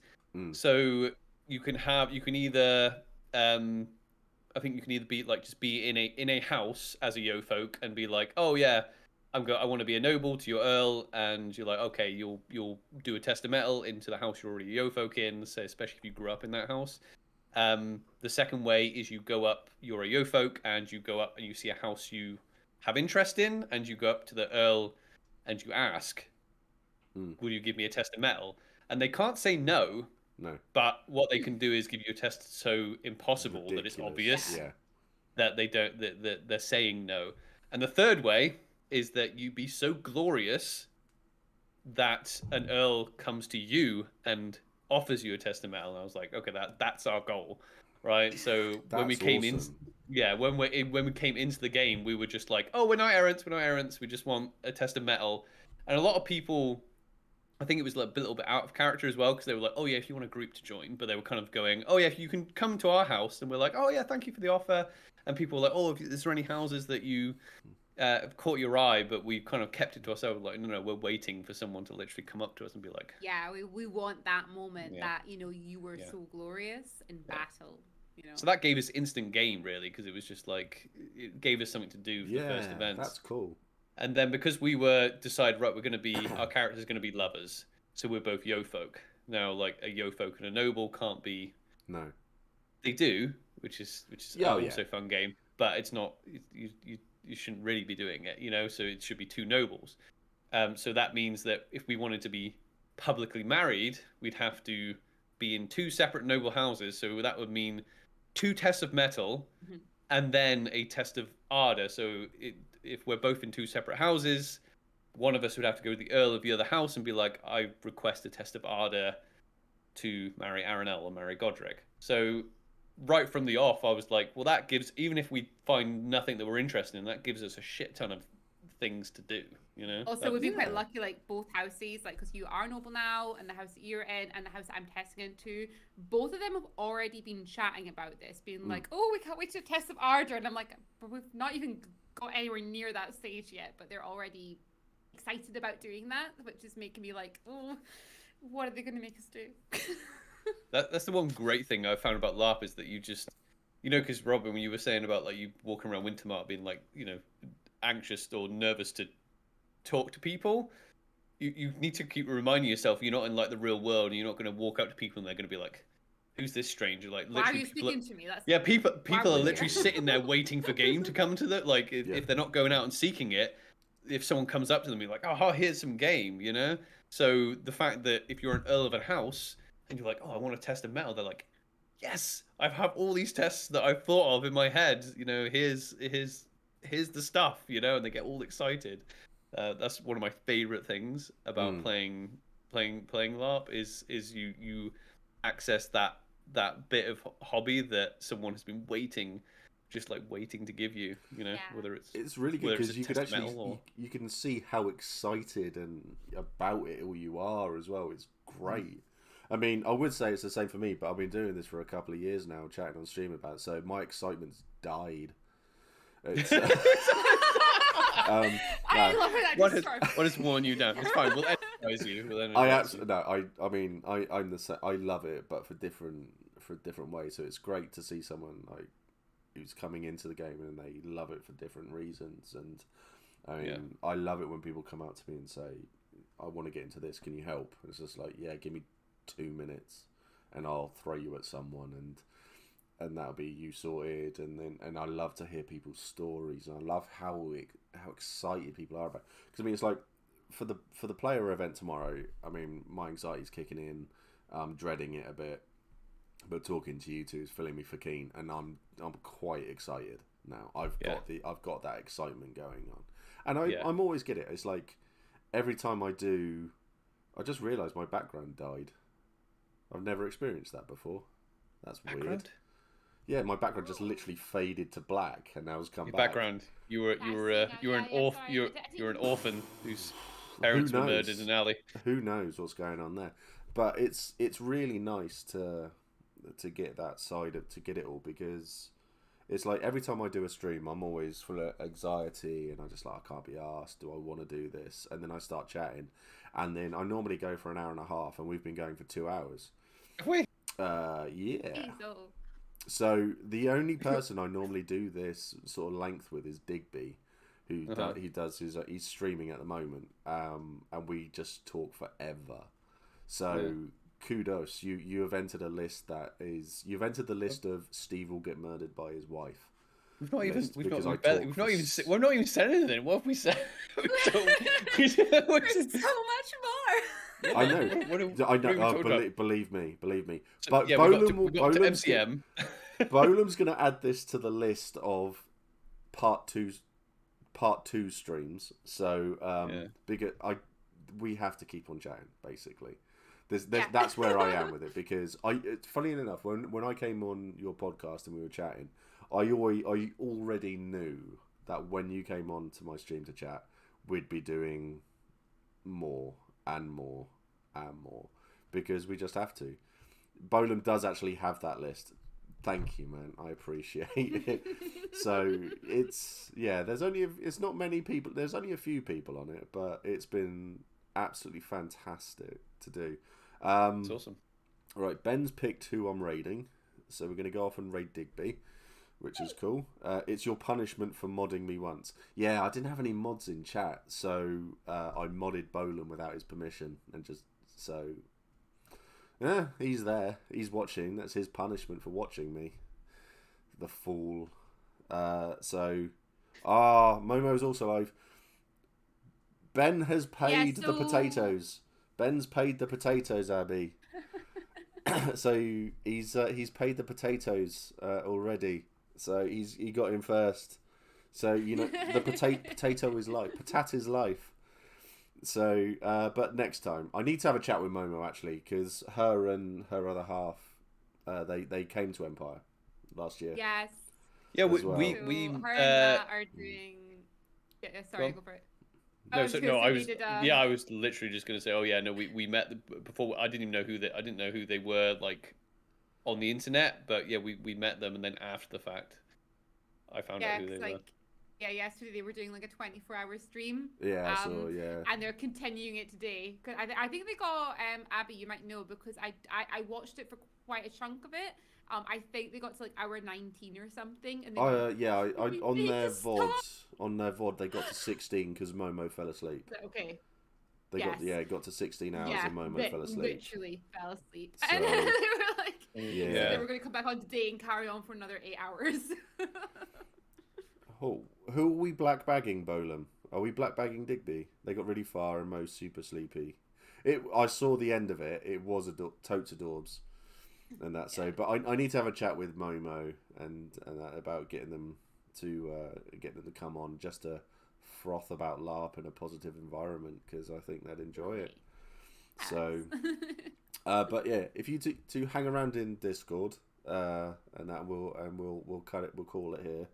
I don't know so we're going to go and raid Digby. That's cool. Everyone, thanks so much for watching, because there's been quite a lot of tangents in that one. I really if it's a tangent, it's a good tangent always. I had fun.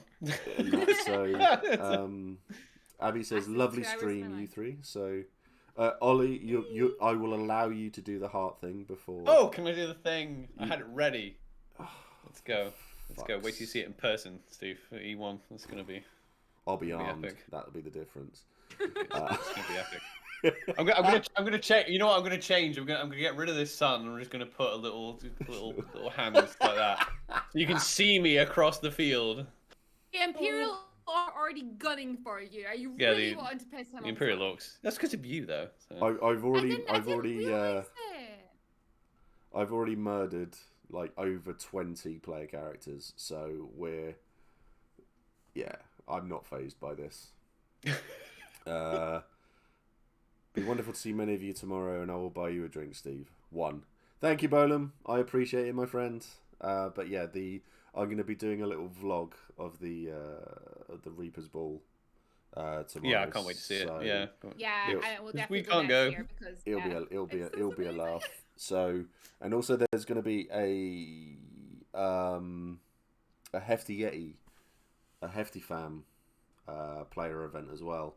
Well, it'll be a 2 feet Hearth tall Tillianson Plowshare mix mash, and that's so be big halls, and there's going to be a lot of fighting in these ones because they're all nuts, basically. So, so it'll be a lot of fun. But anyway, so if you two hang around in Discord for a second, we'll go and do a raid. We'll just go and raid Digby, He is still going. So start raid. I'm terrible at raiding because I talk through it all.